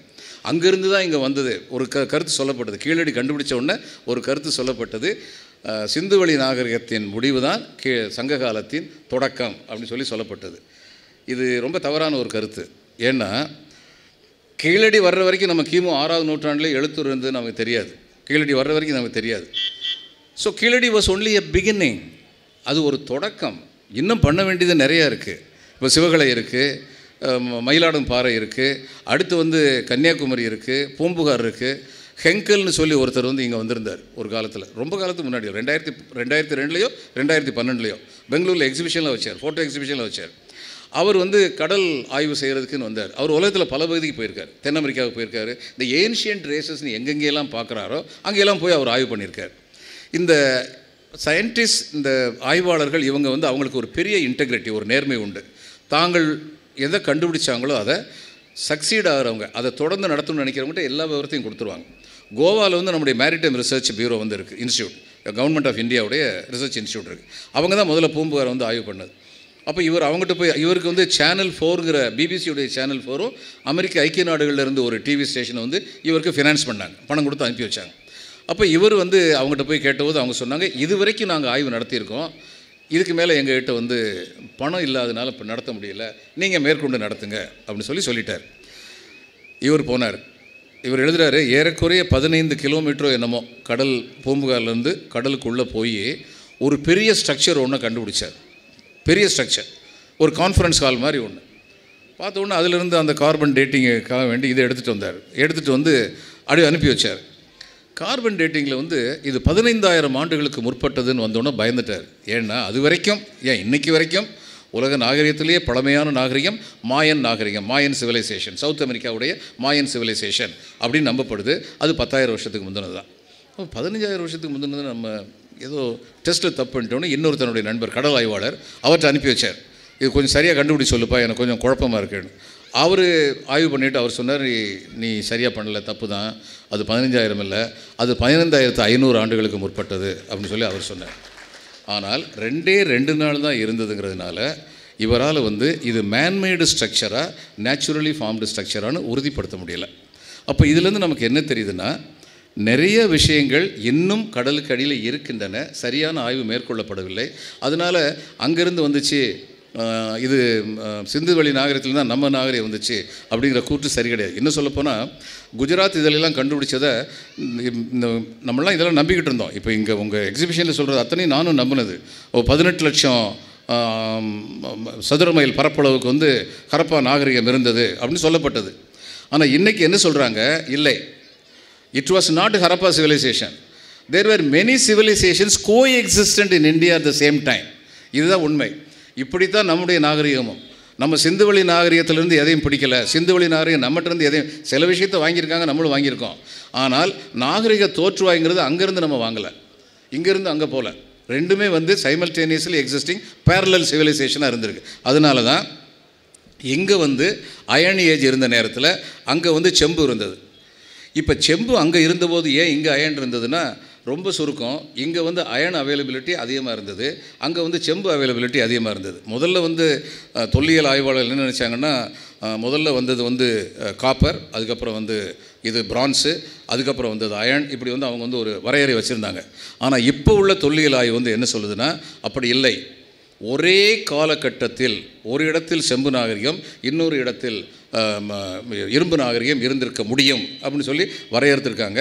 அதில் தான் கண்டுபிடிக்கப்பட்ட, சந்தேகமில்லாமல் கண்டுபிடிக்கப்பட்டது துருக்கியுடைய கிமு 13ஆம் நூற்றாண்டுடைய இரும்பு பயன்பாட்டிற்கும் முன்னால். இதுவரைக்கும் அதுதான் உலகின் பழமையான இரும்பு பயன்பாடு நினச்சிக்கிட்டு இருந்தாங்க. அதனால் இதுவரைக்கும் தொல்லியலாளர்கள் எல்லாருமே என்ன சொல்லிகிட்டு இருந்தாங்கன்னா, இரும்பு பயன்பாடு ஐரோப்பாவிலிருந்து ஆசியாவுக்கு வந்ததுன்னு சொல்லிக்கிட்டு இருந்தாங்க. இன்று அது முறியடிக்கப்பட்டு விட்டது, சந்தேகமே இல்லாமல். ஏன்னா ஃப்ளோரிடாவில் உள்ள ஆய்வகத்துக்கு அனுப்புனாங்க, நம்ம கண்டுபிடிச்சதை இங்கே பூனாவுக்கு அனுப்புனாங்க, 4 இடத்துக்கு அனுப்புனாங்க. 4 இடமும் இவங்க கண்டுபிடிச்சதை உறுதிப்படுத்தினாங்க. அதில் இந்த கார்பன் டேட்டிங்கில் வந்து இந்த கேப் இருக்கும். ஆனால் இன்றைக்கி உள்ள மாடர்ன் டெக்னாலஜியில் கேப் எவ்வளோ தூரத்துக்கு இருக்கும்? 200 வருஷம் 300 வருஷம் இருக்கும். கிமு 3000 நம்ம சொன்னோம்னா, இல்லை அது கிமு 2700 தான் சொல்ல முடியும், அந்த கேப் இருக்க முடியும். ஆனால் இன்றைக்கி உள்ள மாடர்ன் டெக்னாலஜி எப்படி முன்னேறிச்சுன்னா, அந்த கேப் ரொம்ப அதிகம் போனால் 30 வருஷம் தான் இருக்கும் இவங்களுடைய மெத்தடாலஜி படி. அந்த மெத்தடாலஜியை பயன்படுத்தி இவங்க பண்ணதுனால இதை உலகத்தில் யாரும் சந்தேகிக்க முடியாது. இப்போது இதிலிருந்து பல கேள்விகள் எழும். உதாரணமாக திலீப் குமார் சக்கரவர்த்தி வந்து கேம்பிரிட்ஜ் யூனிவர்சிட்டியில் வந்து ப்ரொஃபஸர் இருந்தவர். அவர் என்ன சொல்லியிருக்காருன்னா, இரும்புடைய பயன்பாடு வந்து வடநாட்டில் கேஞ்சட்டிக் பிளைனில் வந்து கிமு 2000 இருந்திருக்குங்கிறதுக்கான ஆதாரங்கள் இருக்குது. ஆனால் அது எப்படி வந்திருக்கும்னு நினைக்கிறோம்னா, அநேகமாக ட்ரேடு மூலமாக வந்திருக்கும், தென்னிந்தியாவிலேருந்து ட்ரேடு மூலமாக வந்திருக்கலாம். Let's remember, this is a hypothesis. அதே மாதிரி இங்கே வந்து நம்முடைய ஆதிச்சநல்லூர்லேயும் நம்ம செம்பு பார்த்துருக்கோம். அப்போ அந்த செம்புலாம் பார்த்தா நம்ம என்ன பயன்பாடு, அதே காரணத்தினால அங்கேருந்து இங்கே செம்பு வந்திருக்கலாம், அல்லது தாமிரபரணிக்கு கடல் மூலமாக வந்திருக்கலாம்னு இன்னொரு தியரி. இப்போ இது எல்லாமே வந்து ஹைபாத்தசிஸ், இப்படி நடந்திருக்கலாம், நமக்கு உறுதியாக தெரியாது. இப்போது எது உறுதியாக தெரிஞ்சது அப்படின்னா, இரும்பு நாகரிகத்தை முதலாக பயன்படுத்தியவர்கள் உலகத்தில் தமிழர்கள் தான். இதுக்கு எந்த சந்தேகமும் இல்லை. இப்போ அடுத்து வர்ற கேள்விகள்லாம் என்னென்னா, அப்போ அந்த இரும்பை பயன்படுத்தி அவங்க என்ன பண்ணாங்க? ஏன்னா மெசபட்டோமியா, எஜிப்சியன் சிவிலைசேஷன், சிந்து சிவிலைசேஷன்லாம் வந்து அந்த நகர நாகரிகத்துடைய எச்சங்கள், சொச்சங்கள், மிச்சங்கள்லாம் பார்க்குறோம் நம்ம. அப்போ அவங்க வந்து ஒரு செம்பு பயன்படுத்தினாங்கன்னா அது மூலம் வந்து விவசாயத்துக்கு பயன்படுத்தினாங்க. அல்லது இதில் வந்து மோகஞ்சதாரில் போர்க்கால கருவிகளே கிடையாது, அமைதியாக வாழ்ந்த மக்கள். ஆனால் மற்ற இடத்துல போர்க்கால கருவிகள்லாம் இருந்திருக்கு. அப்போ அதுக்கெல்லாம் பயன்படுத்தினாங்கன்னா தமிழர்கள் வந்து அப்படி பயன்படுத்துனதுக்கான ஆதாரம் குறுவாள், பெரிய வாழ் இதெல்லாம் கிடைக்கிது, ஏர் இதெல்லாம் கிடைக்கிது. ஆனால் இதை பயன்படுத்தினதன் மூலம் அவங்க வந்து என்ன பண்ணாங்க, அவங்க வணிகத்துக்கு. ஏன்னா முதல்ல வந்து ஒரு வேட்டுவ சமுதாயமாக மனித குலம் இருந்தது. வேட்டுவ சமுதாயம் இருக்கும்போது என்ன ஆகும், எனக்கு பசிக்குதுன்னா நான் என் பிள்ளைங்க எல்லோரும் சேர்ந்து ஓடி பிடிச்சி ஒரு மானை பிடிச்சோம்னா 4 நாளில் தின்னு தீர்த்துருவோம். அதுக்கு ஒரு 4 நாள் கழித்து மறுபடியும் ஓடணும், வேறு வழி கிடையாது. ஆனால் வேளாண்மை சமுதாயம் நம்ம மாறினதுக்கப்புறம் 1 ஏக்கரில் வந்து விளையிறது வந்து 1 வருஷத்துக்கு உட்காந்து சாப்பிட்லாங்க நிலைமை வந்தது. அப்போ 1 ஏக்கரில் உட்காந்து சாப்பிட்லாம் நிலைமை வந்தால் என்ன வரும், முதல்ல சுகரும் பிபியும் வந்துருச்சு, எல்லாருக்குமே வந்துருச்சு. இப்போ அடுத்து என்ன வரும், இந்த எக்ஸஸ் கிரெயினை என்ன பண்ணுவோம், இவ்வளவு அதிகமாக வந்து அதுவும் அந்த காவேரி பேசின் இருக்கே, அதை பற்றி ஆங்கிலேய கலெக்டர் அந்த காலத்தில் எழுதியிருக்காரு, உலகத்திலேயே இந்த மாதிரி சமவெளியில் உள்ள ஒரு ஃபெர்டைல் ஏரியா பார்க்கவே முடியாது அப்படின்னு எழுதியிருக்காரு. அப்போ காவேரி சமவெளிக்கு நம்ம இது மட்டும் இல்லை, கர்நாடகா ஆந்திரா எல்லாம் சேர்ந்தது தான். அப்போ இந்த மிகையான தானியங்களை ஏற்றுமதி பண்ணுவாங்க, ட்ரேட் பண்ணுவாங்க. அப்போ ட்ரேடு பண்ணுறதுக்குன்னு சொல்லி அவங்க வந்து வெளி மாநிலங்களுக்கு போவாங்க, வெளி ஊர்களுக்கு போவாங்க, வெளி நாடுகளுக்கு போவாங்க. அப்போ இப்படியெல்லாம் போனவங்க வந்து குடிசையை போட்டுக்கிட்டு இருந்தாங்களா, மரத்துக்கு கீழே இருந்தாங்களா, ஏதோ ஒரு நாகரிகம் இருந்திருக்குமே, அது இன்னும் கண்டுபிடிக்க முடியலை, நிஜம்தான். அப்போது இது வந்து ஒரு வாயில் கதவு திறந்து விடப்பட்டிருக்கிறது. இந்த அயர்ன் ஏஜுங்கிறத கண்டுபிடிச்சது வந்து ஒரு வாயில் கதவு திறந்து விடப்பட்டிருக்கிறது. இதிலிருந்து நம்ம வந்து மிக பல உண்மைகளை கண்டறிய முடியும். வின்சென்ட் ஸ்மித்னு ஒருத்தர் அந்த காலத்தில் வந்து சொன்னார், இந்தியாவின் உண்மையான வரலாற்றை நேர்மையாக எழுத வேண்டும் என்றால் அது தென்னிந்தியாவிலிருந்து தான் துவங்கப்பட வேண்டும் அப்படின்னு சொன்னார். இதுதான் உண்மை. தென்னிந்தியாவை கண்டுக்கிடவே இல்லை. இப்போ ஆதிச்சநல்லூரில் வந்து இதெல்லாம் கண்டுபிடிச்சாங்க, எலும்புக்கூடெலாம் கண்டுபிடிச்சாங்க. அந்த எலும்புக்கூடில் வந்து ப்ரௌன் ரேஸ் மட்டும் இல்லை, பிளாக் ரேஸ் இருந்தாங்க, காக்கசியன்ஸ் இருந்தாங்க, இந்த வெள்ளைக்காரங்க, அதுக்கப்புறம் சீனர் இருந்த எல்லோ ரேஸு, இந்த எல்லா எலும்புக்கூடும் அங்கே இருந்துச்சுன்னா அப்போ அதுக்கு என்ன அர்த்தம்? இப்போ இது இருக்குது, நமக்கு சென்னை இருக்குது, பெங்களூர் இருக்குது, இங்கே வந்து எல்லா விதமான மனிதர்களும் வந்து வசிக்கிறாங்க, வேலை நிமித்தமாக வர்றாங்க, வந்து வசிக்கிறாங்க. அதில் சில பேர் வந்து இங்கே இறந்து போகணுன்னு சொல்லி முடிவு பண்ணிடுறாங்க. அப்போ அவங்கள அங்கேயே புதைச்சி வைப்பாங்க. இப்போ ஆங்கிலேயர்கள் இங்கே 150 வருஷம் 300 வருஷம் ஆண்டதுக்கப்புறம் பல ஆங்கிலேயர்கள் இந்திய விடுதலைக்கு அப்புறமும் எஸ்டேட்லாம் வேலை பார்த்தவங்க, எஸ்டேட் சொந்தமாக வச்சுருந்தவங்க இங்கே இருந்து இறந்தாங்க. அந்த 300 வருஷத்துல வந்து பல பேர் வந்து இங்கே புதைக்கப்பட்டார்கள். அவங்களுடைய இதெல்லாம் வந்து இடுகாடெலாம் இன்னும் காண கிடைக்கிறது, சமாதிகள்லாம். அப்போது ஆதிச்சநல்லூர்லேயும் அப்படியெல்லாம் கிடைச்சதுன்னா அது ஒரு காஸ்மோபாலிட்டன் சிட்டியாக இருந்திருக்கும். சுடுகாட்டை கண்டுபிடிச்சோம், இடுகாட்டை கண்டுபிடிச்சோம், ஏன் அந்த ஊரை கண்டுபிடிக்கலை? அது இந்திய தொல்லியல் துறை தான் பதில் சொல்லணும், நம்ம பதில் சொல்ல முடியாது. இதில் என்ன நம்முடைய கோளாறு என்னென்னா, எங்கெங்கேயும் எதுக்கு போகிறீங்க? சிந்துவெளி, ஹரப்பா, மொகஞ்சதாரோன்னு ஏன் போகிறீங்க? உள்ளூர் விலை போகலையா? உள்ளூர்லேயே எத்தனை இருக்கே. அப்போது எங்கெங்கெல்லாம் நம்முடைய நதிக்கரைகள், வைகை நதிக்கரை, தாமிரபரணி நதிக்கரை, காவேரி நதிக்கரை, இங்கே எல்லாமே வந்து அழிய முடியாத செல்வங்கள் நமக்கு வந்து அமிழ்ந்து கிடக்கின்றன. அதையெல்லாம் வந்து நம்ம வந்து கண்டுபிடிக்க வேண்டிய கட்டாயத்தில் இருக்கோம். இப்போ பூம்புகார் ஒரு பெரிய இடம், நம்ம கண்டுபிடிக்க வேண்டிய ஒரு பெரிய இடம். அதே மாதிரி கன்னியாகுமரி. இப்போ கன்னியாகுமரி இந்த குமரி கண்டம் அதெல்லாம் நினச்சிக்கிட்டு இருந்தாங்க. அதெல்லாம் வந்து வரலாறு கிடையாது.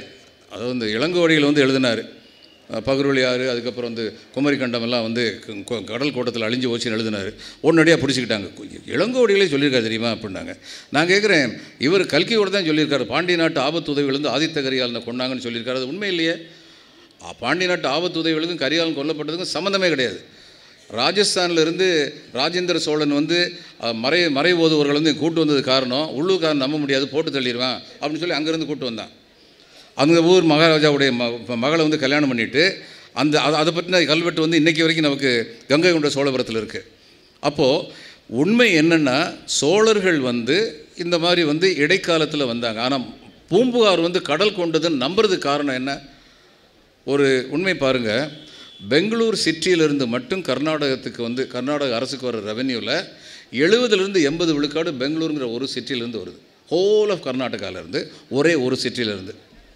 அது போயிடுச்சின்னு வைங்க. பெங்களூர் வந்து திடீர்னு சென்னை, பெங்களூர் திடீர்னு ஒரு இதில் அப்படியே அமிழ்ந்து போச்சு. என்ன ஆகும்? ஸ்டேட்டு பாப்பர் ஆயிரும். இன்றைக்கி வரைக்கும் சந்திரபாபு நாயுடு தடுமாறிக்கிட்டு இருக்காரு, ஹைதராபாத் போன உடனே அது நடந்துடும். அப்போது சங்க காலத்துக்கு அப்புறம் பாண்டியர்களுக்கு நீண்ட நெடிய வரலாறு இருந்தது. 3500 வருஷங்களாக நீண்ட நெடிய வரலாறு பாண்டியர்களுக்கு இருந்தது. ராஜதரங்கிணியை வந்து நம்ம வந்து புருவா ஆதாரமாக வச்சுக்கிட்டோம்னா நம்முடைய சங்க இலக்கியங்களையும் ஆதாரமாக வச்சுக்கிட முடியும். அப்போ அப்படிப்பட்ட வேந்தர்கள் இருந்தாங்கங்கிற அளவுக்கு நம்ம ஏற்றுக்கலாம். அதில் உள்ள மிகைப்படுத்தல்களை வந்து நம்ம வந்து ஒதுக்கி தள்ளிடலாம். ஆனால் வேந்தர்கள் இருந்தார்கள். பாண்டிய நாட்டில் ஒரே நேரத்தில் வந்து அண்ணன் தம்பி 5 பேரும் தனித்தனி குறுநில மன்னர்களாக இருந்த காலகட்டம்லாம் உண்டு, தொடர்ந்து இருந்தாங்க. சோழர்கள் வந்து சங்க காலத்துக்கு அப்புறம் சோழர்களை பற்றி பேச்சே இல்லையே. கேட்டு பாருங்கள். சங்க காலத்தில் வந்து இளஞ்சேட் சென்னின்னு ஒருத்தர் இருந்தார். அவர் நம்ம அஜித்குமார் கார் ரேஸுக்கெல்லாம் போகிற மாதிரி அவர் தேர் ரேஸுக்கு போகிற ஆள். அவர் ரொம்ப கெட்டிக்கார், வேந்தர். தேர் ரேஸில் போய் செத்து போயிட்டார். அவர் பையன் ரொம்ப சின்ன பையன், கரிகாலன்னு சொல்லி ரொம்ப சின்ன பையன். அந்த பையனுக்கு வந்து வேளிர்கள் வந்து தாயாதி 7 வேளிரோ 11 வேளிரோ சொந்தக்காரங்க இருந்தாங்க. அந்த தாயாதிகள்லாம் சேர்ந்து இந்த பையனை போட்டு தள்ளிட்டோம்னா நம்மளே வந்து சோழ நாட்டு ஆளலாமே நினச்சாங்க. இந்த சோழர்களோட ஒரு பழக்கம் என்னென்னா, அம்மா வழிப்பட்ட சொந்தக்காரங்க தான் காப்பாற்றி வந்திருக்காங்க.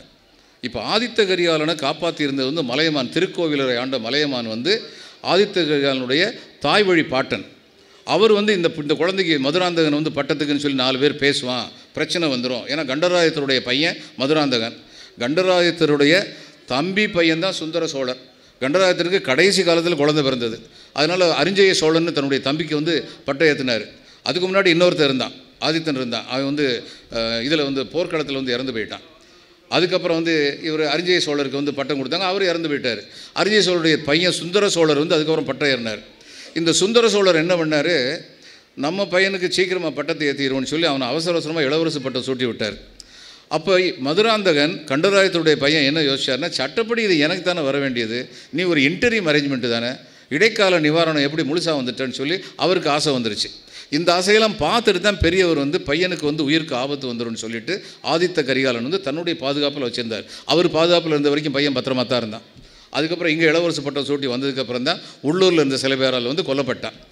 இதே மாதிரி தான் கரிகாலனை வந்து அவருடைய தாய் மாமன் இரும்பிடர் தலையார்னு அவர் பெரிய புலவர். அந்த இரும்பிடர் தலையார் வந்து தன்னுடைய தங்கை மகனை வந்து பத்திரமா வச்சுருந்தார். அவன் ஒரு மாளிகையில் இருந்தான்னு கேள்விப்பட்டு அவனை எரிக்க பார்த்தாங்க. பட்டினப்பாளையில் வந்து இந்த விவரங்கள்லாம் சொல்லப்படுது. அதனால தான் அவனை கரிகாலன்னு 2 காரணம் சொல்லுவாங்க. எரிக்க பார்த்தபோது மாளிகையிலேருந்து தப்பிச்சு வரும்போது கால் எரிஞ்சிருச்சு, கரிஞ்சு போயிடுச்சு, அதனால கரிகாலன்னு பேர் வந்ததுன்னு சொல்லுவாங்க. ஒன்று. இன்னொன்று, புலவர்களுடைய உயர்வு நபிர்ச்சேனி யானையை வந்து அவர் கொன்றுவார், கரியின் காலன், அதனால கரிகாலன் அப்படின்னு சொல்லுவாங்க. இப்போது இந்த கரிகாலன் காலத்தில் இருந்த சோழ மன்னர்களுடைய பெயர்கள்லாம் என்ன? இளஞ்சேட் சென்னி, கரிகாலன், நலங்கெள்ளி, நெடுங்கெள்ளி. அடுத்து வந்த 1000 வருஷத்துக்கு அப்புறம் வந்த சோழ மன்னர்களில் பெரிய ஆளாக முத்தரையர்களை வென்று தஞ்சாவூரை பிடிச்ச அந்த மன்னருடைய பேர் என்ன? விஜயாலயன், முதல் பேர். அதுக்கப்புறம் அருண்மொழிவர்மன் பட்டம் ஏறும்போது அவனுக்கு பேர் என்ன? ராஜராஜன். ஏன்னா அந்நியார் வந்து சோழர்கள் வந்து பாண்டிய மன்னர்கள் மாதிரி இல்லை. தே were subject to external influence. அதில் தவறில்லை. சோழ மன்னர்களை மாதிரி கெட்டிக்காரங்களை பார்க்குறது ரொம்ப கஷ்டம். எதனால் 350 வருஷம் தொடர்ந்து ஆண்டாங்கன்னா, இங்கே சளுக்கிய வம்சம் தான் அவங்களுக்கு ரொம்ப பெரிய விரோதி. அந்த சளுக்கிய வம்சம் வந்து ரொம்ப பெரிய பேரரசாக இருந்தது. அப்போ கீழை செளுக்கியம் மேலை செளுக்கியம்னு 2 இருந்தது. தாயாதி சித்தப்பன் பிள்ளைங்க பெரியப்பன் பிள்ளைங்க 2 பேர் ஆண்டாங்க. இந்த கீழை செளுக்கியர்களை வந்து இவங்க சினையை முடிச்சுக்கிட்டாங்க. சோழர்கள் சினையை முடித்து அங்கே வந்து கொள்வினை கொடுப்பேன்னு சொல்லுவாங்க. பொண்ணு கொடுப்பாங்க, பொண்ணு எடுப்பாங்க. இப்படி எடுத்ததுனால என்ன வந்தது? ரொம்ப நெருங்கின மன உறவு வந்துருச்சு. இப்போது சோழ நாட்டுக்குள்ளே வரணும்னா கீழை செளுக்கியத்தை கிராஸ் பண்ணி தான் வரணும். கீழை செளுக்கியத்தை வந்து அவங்க வந்து வந்த உடனே எங்கள் சோழ நாட்டில் வந்து இன்டர்நேஷ்னல் கிரைசிஸ்க்கு உருவாக்கி விட்ருவாங்க. பாருங்கள், அந்நிய நாட்டு இப்போ நம்ம பூட்டானை வச்சுருக்கோமே, பூட்டான் வந்து சைனாவுக்கும் இந்தியாவுக்கும் நடுவில் இருக்குது. இத்தினோண்டு குட்டியாக. எதனால்? நம்ம சிக்கிமை பிடிச்சோம், பூட்டானை பிடிக்கல. ஏன்னா நமக்கு தேவையாக இருக்குது. பூட்டான் மேலே கால் வச்சாங்கன்னா, பூட்டான் மேலே கால் வச்சு தான் இந்தியாவுக்கு பக்கம் வர முடியும். உடனடியாக நம்ம வந்து இன்டர்நேஷ்னல் அதனால் யூஎன் எல்லா இடத்துலையும் சத்தம் போட்டுருவோம், இந்த மாதிரி ஒரு சின்ன நாட்டை நசுக்க பார்க்குறாங்க பாருங்கள் அப்படின்னு. அந்த மதிநுட்பம் அந்த காலத்திலே வந்து அவங்களுக்கு வந்து சோழர்களுக்கு வந்து இருந்தது. அவங்க வந்து they were subject to external influences willingly, not unwillingly. அதனால் வந்து இம்பேக்ட் எப்படியோ பின்னாடி போயிடுச்சுங்கிறது வேறு விஷயம். இப்போ ராஜேந்திர சோழனுக்கு அப்புறம் அவருடைய பையன் வீரராஜேந்திரன் வந்து ஆட்சி புரிஞ்சார். வீரராஜேந்திரனுக்கு ஒரு பையன் இருந்தார், நீலகண்ட சாஸ்திரி தன்னுடைய சோழா சீஸ்லன்னு சொல்லியிருப்பார். அந்த பையன் என்னன்னு தெரியல. அதுக்கப்புறம் வீரராஜேந்திரனுக்கு அப்புறம் சோழ நாட்டில் வந்து மறுபடியும் ஆதித்த கரிகாலன் கொலைக்கு அப்புறம் ஒரு பெரிய குழப்பம் வந்த மாதிரி வந்துடக்கூடாதுன்னு சொல்லி மகன் வழி பையனுக்கு என்னென்ன அரசு உரிமை உண்டோ அது மகள் வழி பையனுக்கு உண்டு அப்படின்னு சொல்லி அனபாயன்னு சொல்லி அம்மங்காதேவின்னு சொல்லி ராஜேந்திர சோழனுடைய பொண்ணு இருந்தார். அவளுக்கும் விமலாதித்தன்னு சொல்லி கீழே சாளுக்கிய மன்னன், இவங்க 2 பேருக்கும் பிறந்த அனபாயன்கிற பையனை வந்து அவங்க வந்து குல உத்தங்கன் குலத்தை காக்க பிறந்தவன் சொல்லி குலோத்துங்கன் அப்படின்னு பேர் வச்சு அவருக்கு வந்து ராஜாவாக்கி விட்டாங்க. இவர் சாதாரண ராஜா இல்லை. நம்முடைய சரித்திரத்தை பார்த்தா அதான் சொல்கிறேன், நாம் இருக்கும் நாடு நமது என்பது அறிவோம், நம்ம தெரியணும், எதெல்லாம் இருந்தது இந்த நாட்டில் அப்படின்னு நமக்கு தெரியணும். இவர் வந்தபோது கடாரம், ராஜேந்திர சோழன் காலத்திலே கடாரம் என்ற சோழன் அவர் பேர், இலங்கை முழுவதும் அவருடைய கட்டுப்பாட்டில் இருந்தது. ரோகணமலை வந்து ராஜராஜ சோழன் காலத்திலே பிடிக்க முடியல. அந்த ரோகணமலையும் சேர்த்து பிடிச்சது ராஜேந்திர சோழன். அந்த ரோகணமலையில் வந்து அது வரைக்கும் புத்த பிக்குகள் வந்து சிங்கள இளவரசர்களை வந்து காப்பாற்றி அங்கே மகிந்தன் இந்த மாதிரி பையங்களை காப்பாற்றி கூட்டு போயிடுவாங்க. அந்த ஒரு தடவை நாங்கள் போனது அந்த மலைக்கு ஏறி மேல் மூச்சு கீழ் மூச்சு வாங்கும், அவ்வளோ லேசான விஷயம் இல்லை. அப்போ அந்த மலை உச்சியிலேருந்து கீழே உள்ளவங்களை கொல்வது ரொம்ப எளிது, அம்புகளை இது கொல்வது ரொம்ப எளிது. அதனால் அங்கே போயிட்டு அவங்க பத்திரமா இருப்பாங்க.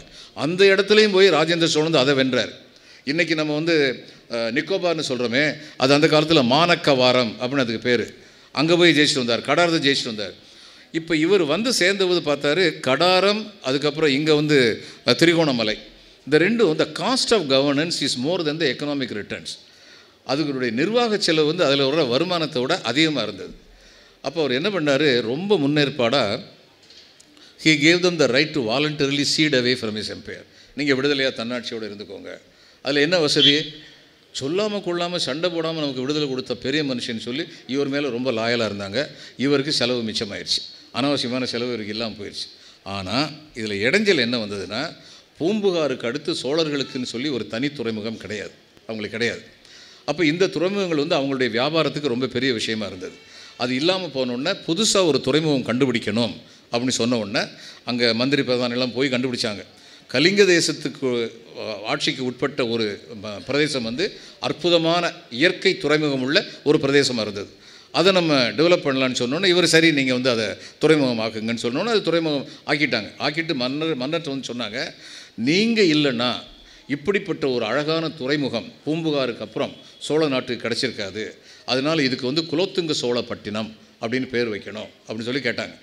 இவர் சொன்னார், அது ஏற்கனவே இன்னொரு நாட்டுக்காரனுடைய இடம், அதை ஆக்கிரமித்து அங்கே போய் உட்காந்துருக்கோம், அது குலோத்துங்க சோழப்பட்டினம் பேர் வச்சா பேரை கேட்கும் போதெல்லாம் அவனுக்கு எரிச்சல் வருமா வராதா, இது வேண்டாம் முடியாது அப்படின்னாரு. அவங்க இல்லை மன்னான் உங்களால் தான் இது வந்தது, அதனால் கண்டிப்பாக நீங்கள் வந்து உங்கள் பேர் தான் இருக்கணுன்னாங்க. இவர் ரொம்ப தெளிவாக சொல்லிட்டு அரச கட்டளை என் பெயர் இருக்கக்கூடாதுன்றார். ஆனால் அவங்களுக்கு விட மனசு இல்லை. அவங்க சொன்னாங்க, சரி உங்கள் பேர் இல்லை, உங்கள் ஜன்ம நட்சத்திரத்து பேரையாவது, உங்கள் நினைவை ஏதாவது ஒன்று இருக்கணும், உங்கள் ஜன்ம நட்சத்திரத்து பேரையாவது வச்சுக்குவோம். அவர் ஜன்ம நட்சத்திரம் வந்து விசாகம். இன்று உள்ள விசாகப்பட்டினம் முதலாம் குலோத்துங்க மன்னனால் உருவாக்கப்பட்ட துறைமுகம் அப்படிங்கிறதே நம்மளை பல பேருக்கு தெரியாது. அந்த விசாகப்பட்டினத்து பக்கத்தில் வந்து ஒரு ஊர் ஒன்று இருக்குது. அந்த ஊரில் இருந்தால் இவனை பிரகலாதனை வந்து கடலில் தள்ளினார்னு சொல்லி கதை உண்டு. அங்கே வருஷம் நான் விசாகப்பட்டினத்துக்கு வந்து எலெக்ஷன் இது சூப்பர்வைசராக போயிருந்தேன். அப்படி அப்சர்வராக போயிருந்தோம் எனக்கு ரொம்ப போர் அடிக்குதுன்னு சொல்லி சுப்பையான்னு சொல்லி இதில் சாந்தி நிகேதன் யூனிவர்சிட்டியில் வந்து செகண்ட் பொசிஷன், இவர் வைஸ் சான்சலருக்கு எடுத்து டைரக்டர்னு சொல்லுவாங்க, அந்த பொசிஷனில் இருந்தவர். அவர் வந்து history of architectural aspects of South Indian temples அதில் வந்து பிஹெச்டி வந்து பெனாரஸ் ஹிந்து யூனிவர்சிட்டியில், அதுக்கப்புறம் கனடா யூனிவர்சிட்டியில் 2 பிஹெச்டி வாங்கினார். பாலி, பிராகிருதி, ஃப்ரெஞ்சு, தமிழ், ஆங்கிலம், சம்ஸ்கிருதம் எல்லாம் அவருக்கு தெரியும். அவர் கூட்டு போய் என்ன போர் அடிக்க சுப்பையா என் கூட வந்து கொஞ்ச நாளைக்கு இருங்களேன்னு சொன்னோன்னு அவர் வந்தார். அந்த கோயிலுக்கு போனால் கோயில் ஏதோ எழுதிருந்துச்சு. இதெல்லாம் என்னதுன்னு தெரியுதா அப்படின்னாரு.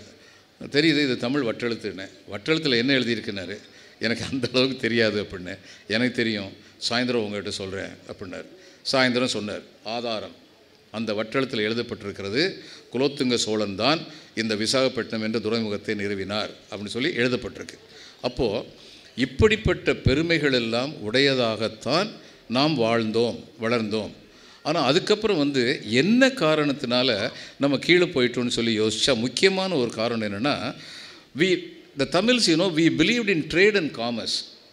ஆதி காலத்திலிருந்து வணிகத்தில் வந்து பெரிய ஆளாக இருந்தோம். அதனால் என்ன பண்ணோம், we provided employment to others. மற்றவர்களுக்கு வேலை கொடுப்பவர்களாக இருந்த நாம் வேலை தேடுபவர்களாக சென்றோமே, அன்னையிலிருந்து தான் கொஞ்சம் கீழே போயிட்டோம். அது பிரிட்டிஷ் ஆட்சி வந்தோடனே தாசனா வெள்ளைக்காரங்களுக்கு விசுவாசமாக அவங்களுக்கு கீழே வேலை பார்க்குறதுன்னு சொல்லி ரத்தத்தில் ஊறி போன பழக்கம் இதெல்லாம் வந்து நம்மளை வந்து தாழ்மையுடையவர்களாக ஆக்கிடுச்சு. இன்றைக்கி சுந்தர் பிச்சை வந்து வருஷத்துக்கு 200 கோடி ரூபா 500 கோடி ரூபா சம்பாதிக்கிறாருன்னா எனக்கெல்லாம் நம்ம எல்லாருக்குமே சந்தோஷமாக இருக்கும். ஆனால் அவர் கம்பெனி வந்து அதனால வந்து 30,000 கோடி ரூபா சம்பாதிக்குதுன்னா என்ன நினைப்போம், சுந்தர் பிச்சை மாதிரி ஆளுங்க இங்கே ஒரு கம்பெனி ஆரம்பித்தாங்கன்னா அந்த 30,000 கோடியும் தமிழ்நாட்டுக்கு வருமே.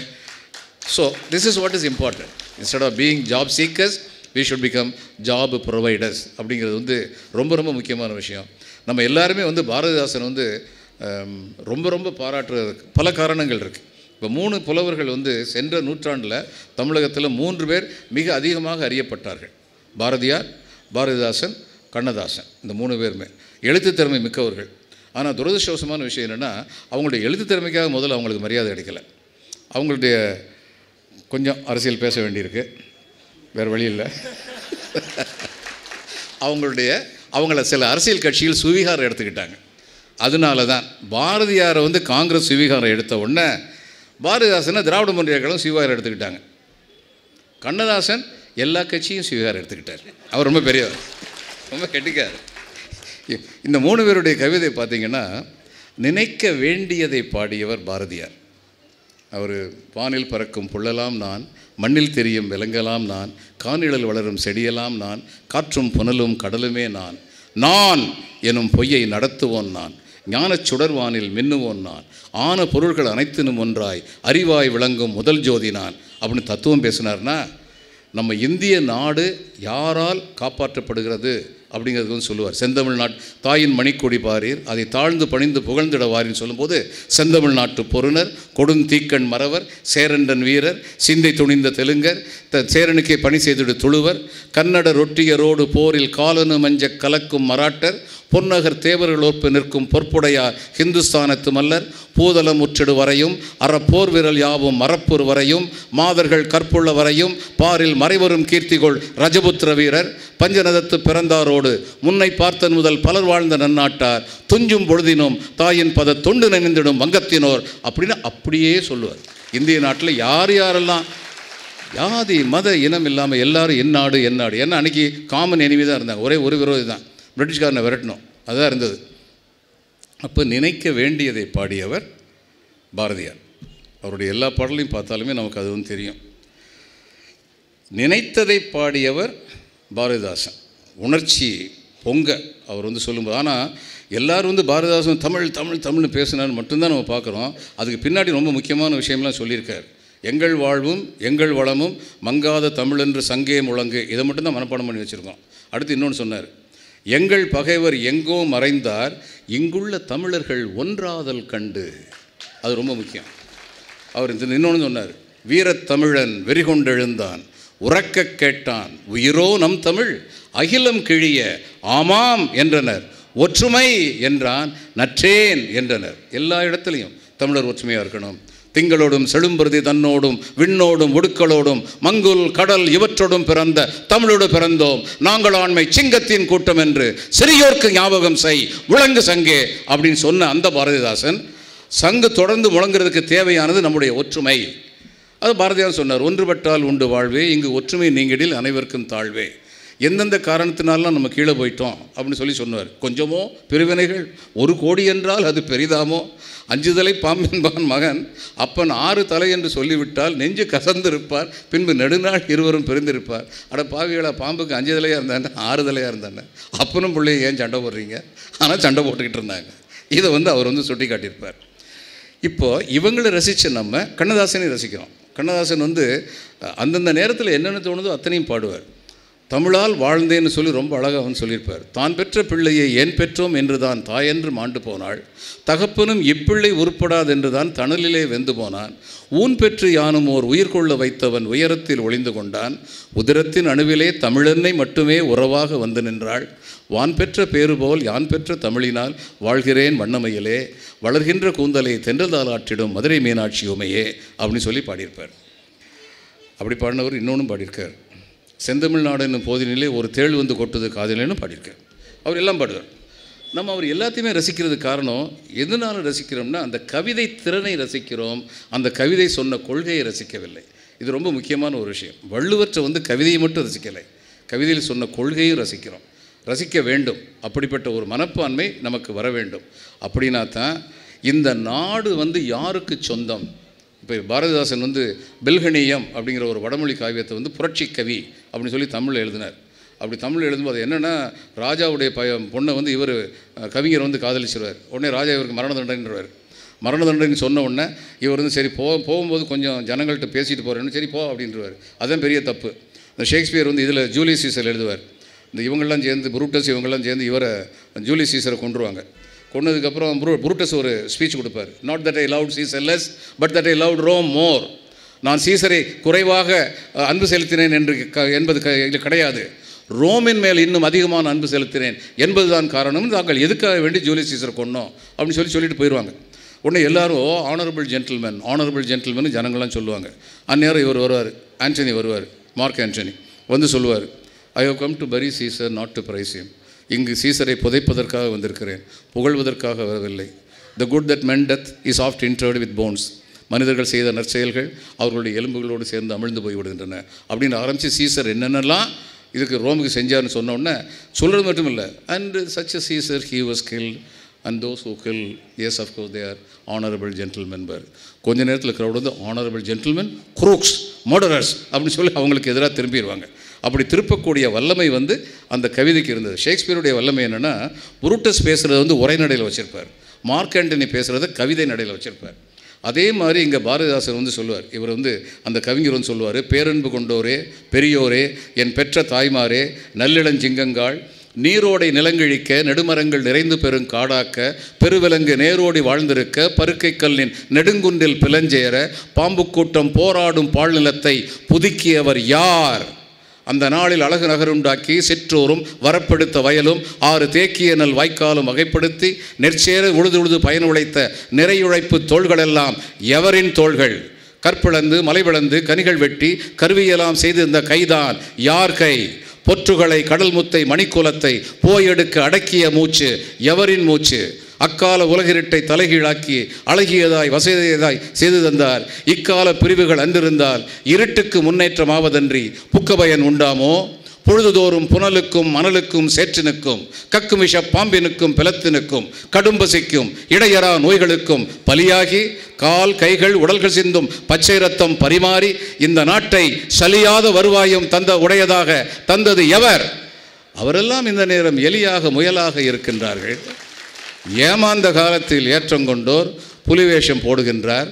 பொதுமக்கள் கருத்துக்கு புல்லளவு மதிப்பேனும் தருகின்றாரா? நான் பேசலை, பாரதிதாசன் அன்றைக்கி சொன்னதை சொல்லிட்டு இருந்தேன். ஸோ இப்போ இதெல்லாம் வந்து நமக்கு எதை உணர்த்துதுன்னா, நமக்கு இந்த கேள்விகள் எழ வேண்டும். இந்த கேள்வி ரொம்ப முக்கியமான கேள்வி.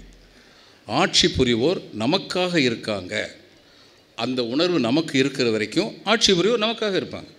அப்படி இல்லாமல் ஆட்சி புரிகிறவங்க என்ன வேணாலும் செய்யலாம். நான் இருந்துட்டேன்னா எனக்கு 3000 ரூபா போதும், 3 கட்டிங் போதும், 3 கோழி சாப்ஸ் போதுன்னு இருந்தேன்னா அதுக்கு பல 100 மடங்கு பல 1000 மடங்கு சம்பாதிக்கிறவங்கள அவங்க ஆகி போயிடுவாங்க. இதுக்கு அவங்கள குறை சொல்ல என்ன பண்ணியும்? நம்மளே தான் குறை சொல்லணும். நமக்கு எது முக்கியங்கிற ஒரு புரிதல் வந்து நமக்கு இல்லை அப்படிங்கிறது ரொம்ப முக்கியமான ஒரு விஷயம். இப்போ டாஸ்மாகிலிருந்து வர்ற வருமானத்தை ஏன் குறைக்க முடியல? டாஸ்மாக் ஏன் வளர்க்குறாங்க? ஏன்னா என்ன சொல்கிறாங்கன்னா, இந்த வெல்ஃபேர் மெஷர்ஸுக்கு எங்கேருந்து காசு கிடைக்கும்? அங்கேருந்தானே காசு வருது. இப்போ ஒரு நாள் விவசாய தொழிலாளி ஒரு நாளைக்கு வந்து இன்றைக்கி 350 ரூபாயிலிருந்து 600 ரூபா சம்பளம் வாங்குறேன் ஒரே ஒரு நாளைக்கு. நம்ம இந்த விவசாய நிலம் வச்சுருக்கவங்க அத்தனை பேருக்கு தெரியும் அவ்வளோ சம்பளம் கொடுக்க வேண்டியிருக்கு. 25 கிலோ இலவசமாக கொடுங்க, ஏறக்குறைய 2 லட்சம் குடும்பங்களுக்கு இலவசமாக கொடுக்குறாங்க. 1 கிலோ அரிசிக்கு வெறும் 10 ரூபான்னு சொல்லிச்சா 250 ரூபா. அது ஒரு நாள் சம்பளத்தில் பாதி தான் அந்த 250 ரூபா. 2 லட்சம் பேரில் ஒரு ஆளுக்கு 250 ரூபா வாங்கினா 5000 கோடி ரூபா வருது. ஏன் டாஸ்மாக் வருமானத்தை மட்டும் தான் நம்பிக்கிட்டு இருக்கணுமா? ஆனால் அதை செஞ்சால் என்னமோ அந்த 25 கிலோ அரிசி வந்து பறிபோனது வாழ்வு ஆதாரமே பறிபோன மாதிரி யார் எதிர்க்கட்சியாக இருந்தாலும் அதை பிரச்சனை ஆக்கிடுவாங்க. அடுத்து அவ்வளோதான், அந்த தைரியமே யாருக்குமே வராது அப்படிங்கிற நிலைமை வந்துடும். அப்போது இந்த மாதிரியான நிலைமை என்றைக்கு மாறும்? நம்ம சொல்லும்போது மாறும். சுவிட்சர்லாண்டில் வந்து நிறைய இலவசங்கள் கொடுக்கலான்னு சொல்லி மக்கள்கிட்ட கருத்து கேட்டாங்க. அவங்க இந்த இலவசங்கள் எங்களுக்கு வேண்டாம் அப்படின்ட்டாங்க. அந்த அளவுக்கு இலவசங்கள் அந்த நாட்டில் தேவையில்லை, ஏன்னா அவங்க எல்லோரும் வசதியானவங்க. ஆனால் விலை மதிப்பற்றவைன்னு சொன்ன சில இலவசங்கள் ரொம்ப தேவையானது. லேப்டாப் கொடுக்கறது, பசங்களுக்கு வந்து சைக்கிள் கொடுக்கறது, பெண் பிள்ளைகளுக்கு வந்து கழிப்பறைகள் கட்டி கொடுக்கறது, இது மாதிரி பல காரியங்கள் ரொம்ப முக்கியமான காரியங்கள். அதை கண்டிப்பாக செய்யணும். அதை மட்டும் செய்யணும். அதுக்கு மேலே செஞ்சுருந்தா அதை திரும்ப பெறுகின்ற வல்லமை வந்து அரசியல் கட்சிகளுக்கு கிடையாது. எப்போ வரும் அந்த வல்லமை?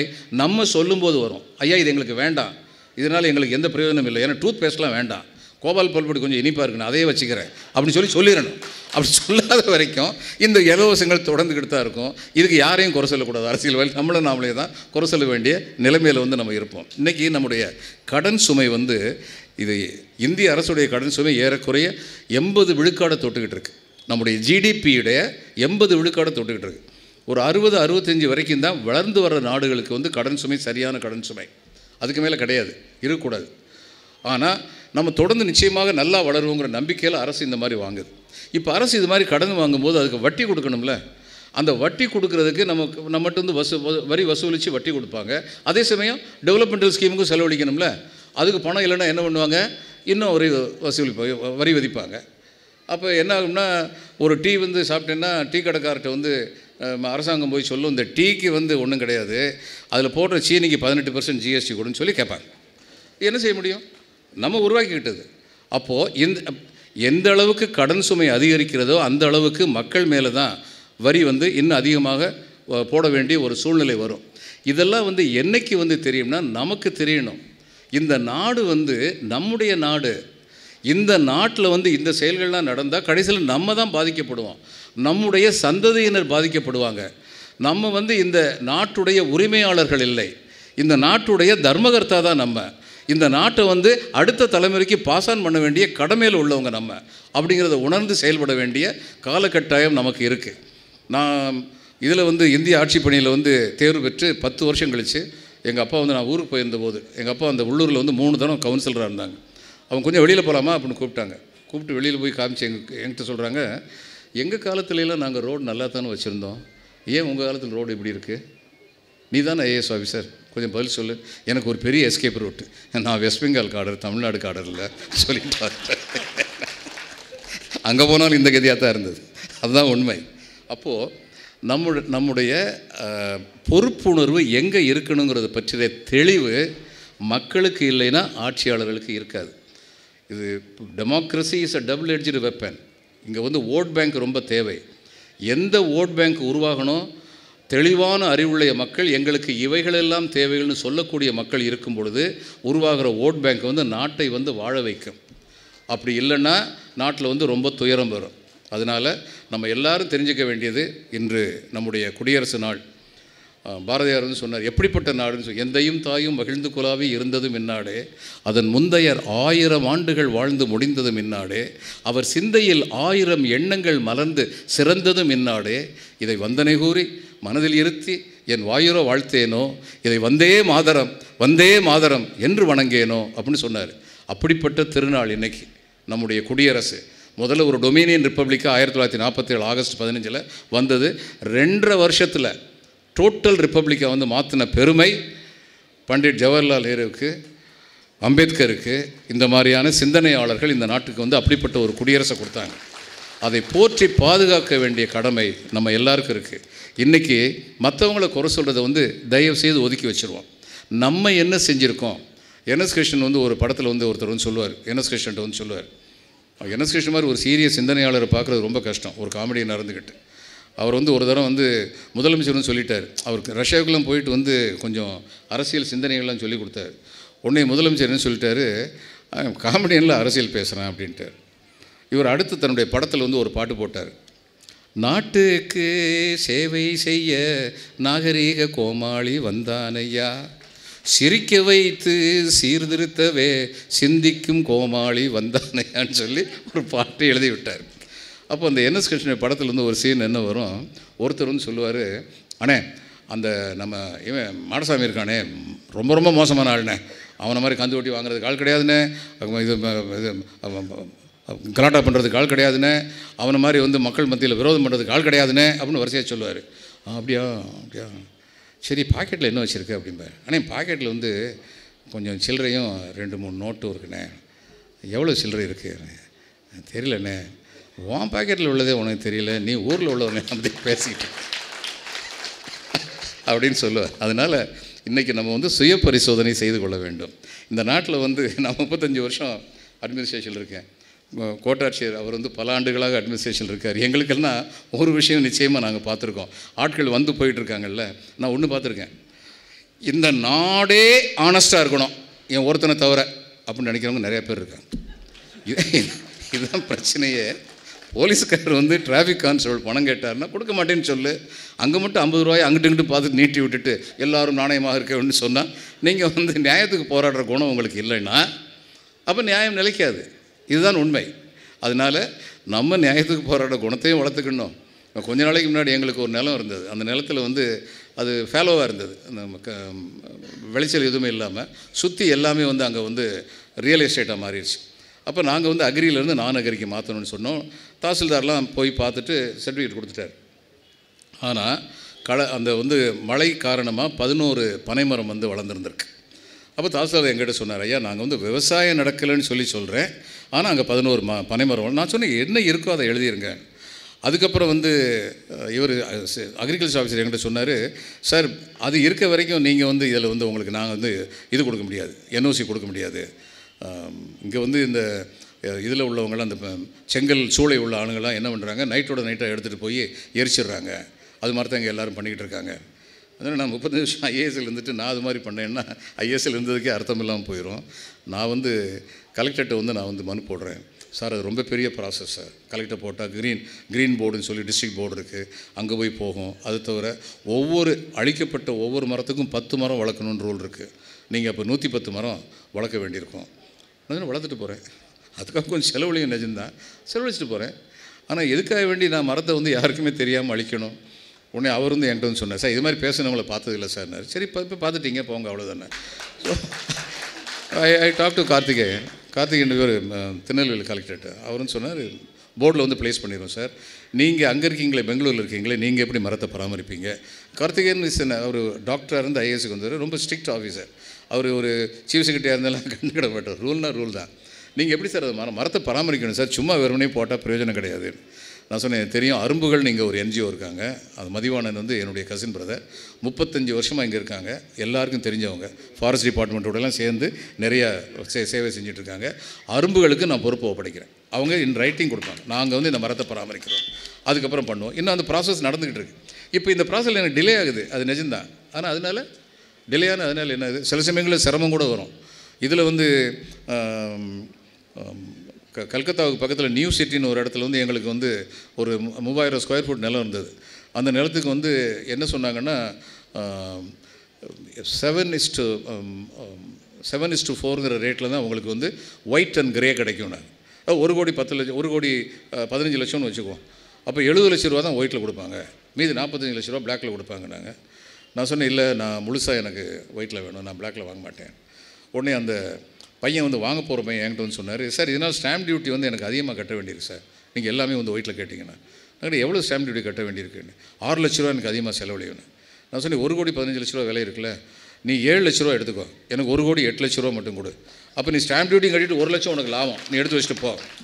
உடனே அவர் சந்தோஷமாக போயிட்டார். அதுக்கப்புறம் வேடிக்கை வந்துச்சு, எனக்கு இன்கம் டேக்ஸ் ஆஃபீஸர் நோட்டீஸ் வந்துச்சு. அது எப்படி 70 லட்ச ரூபா மதிப்புள்ள நிலத்தை உங்களுக்கு எப்படி அந்த ஆள் 1 கோடி 8 லட்ச ரூபா கொடுத்தாரு அப்படின்னு சொல்லி நான் எனக்கு என்ன தெரியும், என்ன மதிப்பு அதை தான் சார் இதை பற்றி விசாரிக்கணும். விசாரிங்க. அதுக்கப்புறம் ரிஜிஸ்ட்ராருக்கு எழுத நிஜமாகவே 1 கோடி 8 லட்சம் கொடுத்தாரா? சரி, மடியில் கனம் இல்லைனா வழியில் பயம் இல்லை.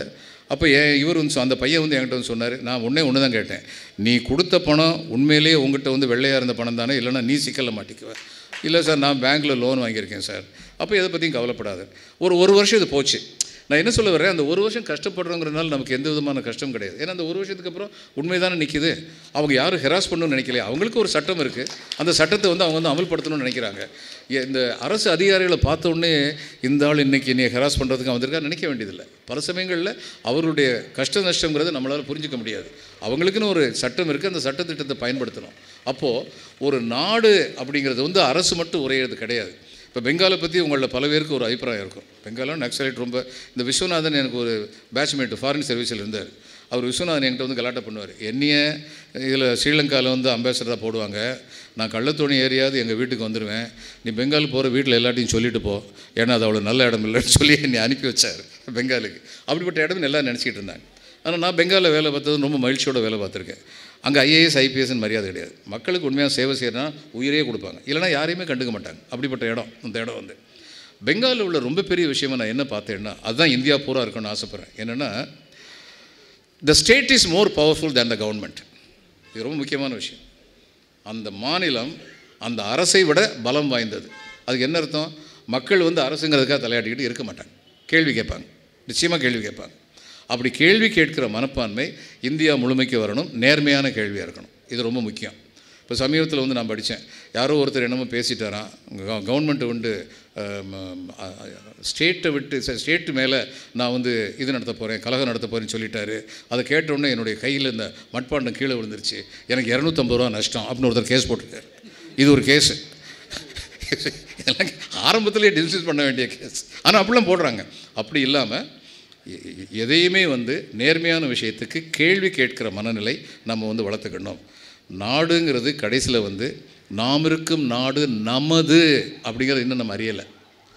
என்றைக்கு நம்ம நாம் இருக்கும் நாடு நமதுன்னு சொல்லி அறிகிறோமோ அன்னைக்கு வந்து இந்தியா என்ற ஒரு மாபெரும் நாடு, மண்ணும் இமயமலை எங்கள் மலையே, மாநில மீதிதுபோர் பிரிதலையன் பாடினாரே, இன்னரும் நீர்கங்கை ஆரங்கள் யாரே, இங்குதன் மாண்பிற்கு எதிரேது வேறேன்னு சொல்லி பாடினாரே. இப்படி இனிய பொழில்கள் நெடிய வயல்கள் எண்ணரும் பெருநாடு, கனியும் கிழங்கும் தானியங்களும் கணக்கின்றி தருநாடு, இது கணக்கின்றி தருநாடு, நித்தம் கணக்கின்றி தருநாடு. ஏன்னா பல நாடுகளில் ஒரு கிளைமேட்டிக் ஜோன் இருக்குது, அக்ரோ கிளைமேட்டிக் ஜோன். நான் ஆட்சியராக இருந்த மிதினாப்பூரில் ஒரு டிஸ்ட்ரிக்டில் 2 அக்ரோ கிளைமேட்டிக் ஜோன் இருந்தது. அப்படிப்பட்ட ஒரு செழுமையான ஒரு நாடு. இனி ஒரு விதி செய்வோம், அதை எந்த நாளும் காப்போம், தனியொருவனை குணவிலை எனில் ஜெகத்தினை அழித்திடுவோம் அப்படின்னு சொல்லி பாடினாரே. அது நம்முடைய கோட்பாடாக இருக்கணும். நம்முடைய சகோதரர்கள் இப்போ யூபிக்கு வந்து அதிகமாக பணம் கொடுக்குறாங்கன்னா நான் அதை பற்றி கவலைப்படுறதே இல்லை. என் குடும்பத்தில் ஒரு பிள்ளை சவல பிள்ளையாக இருந்தால் அந்த பிள்ளைக்கு ஊட்டச்சத்து கொடுக்க மாட்டேனா? கொடுக்கணும். ஆனால் எது தப்புன்னா ஊட்டமாக இருக்கிற பிள்ளைய உனக்கு போதுமான சர்ச்சை செஞ்சு போ அப்படின்னு சொல்லக்கூடாது. இவனுக்கு கொடுக்க வேண்டியதை கொடுக்கணும். கொடுக்கலன்னா சரி இவன் சத்தம் போடுவான். அதனால் எல்லா இடத்துலையுமே வந்து நேர்மை இருக்கணும், நியாயம் இருக்கணும். ஆட்சிங்கிறது இப்போ இந்த கண்டுபிடிப்பு நம்முடைய பிரதம மந்திரி போகிற இடத்துலலாம் குரலை வந்து சொல்கிறார். மகிழ்ச்சியான ஒரு விஷயம். அப்போது உலக வரலாறை திசை திருப்பி விடக்கூடிய ஒரு கண்டுபிடிப்பு நடந்திருக்கு. ராகுல் காந்தி அதை பற்றி சொல்லியிருக்காரு. இந்தியாவின் ஒரு பகுதியான தமிழ்நாட்டில் இப்படிப்பட்ட ஒரு முன்னேற்றம் இருப்பது என்பது நமக்கு மகிழ்ச்சி அளிக்கிறதுன்னு நான் நிச்சயமாக ஆசைப்பட்றேன். நம்முடைய பிரதம மந்திரி இன்னும் கொஞ்சம் நாளில் இதை பற்றி பேசுவார் அப்படின்னு சொல்லி நான் ஆசைப்பட்றேன். ஏன்னா இது திருக்குறளை சொல்கிறது எந்த அளவுக்கு முக்கியமோ அதை விட பன்மடங்கு முக்கியம் நமக்கு உரிய அங்கீகாரத்தை நமக்கு கொடுப்பது. ஏன்னா தமிழ்நாடு வந்து ஒரு தீவு இல்லை. தமிழ்நாடு இந்தியாவின் ஒரு பகுதி. தமிழ்நாட்டின் பெருமை இந்தியாவின் பெருமை, உத்தரப்பிரதேசின் பெருமை இந்தியாவின் பெருமை, கர்நாடகத்தின் பெருமை இந்தியாவின் பெருமை. இப்படி உணரும் பொழுதுதான் இந்தியர்கள் என்ற அளவில் நாம் மிக பெருமையுடன் இருக்க முடியும். நாம் இருக்கும் நாடு நமது என்று முழுமையாக உணர்ந்தவர்களாக இருப்போம். அந்த ஒரு நாளில் அப்படி ஒரு முழுமையான உணர்வு வரும் பொழுது த லாஸ்ட் மேன் இன் த கியூவில் கடைசியில் நிற்பவனும் இது என் நாடு என்று பெருமையுடன் உணரும் தருணத்தில் தான் இந்தியா உண்மையான வல்லரசாக இருக்கும். அந்த வல்லரசாக மாறும் பொழுது நம் இந்தியர்களின் எண்ணம் என்னவாக இருக்க வேண்டும்? பிறரை நசுக்குவதாக இருக்கக்கூடாது. யாதும் ஊரே யாவரும் கேளிர் என்ற எண்ணம் கொண்டவர்களாக நாம் இருக்க வேண்டும். அப்படி ஒரு நிலைமை வருமென்றால் அந்த நாளில் நாம் அனைவரும் பெருமையாக சொல்வோம், இப்படை தோற்கின் எப்படை வெல்லும் என்று சொல்ல முடியும். இந்த அருமையான சந்தர்ப்பத்தை கொடுத்த அனைவருக்கும் நன்றி. வணக்கம்.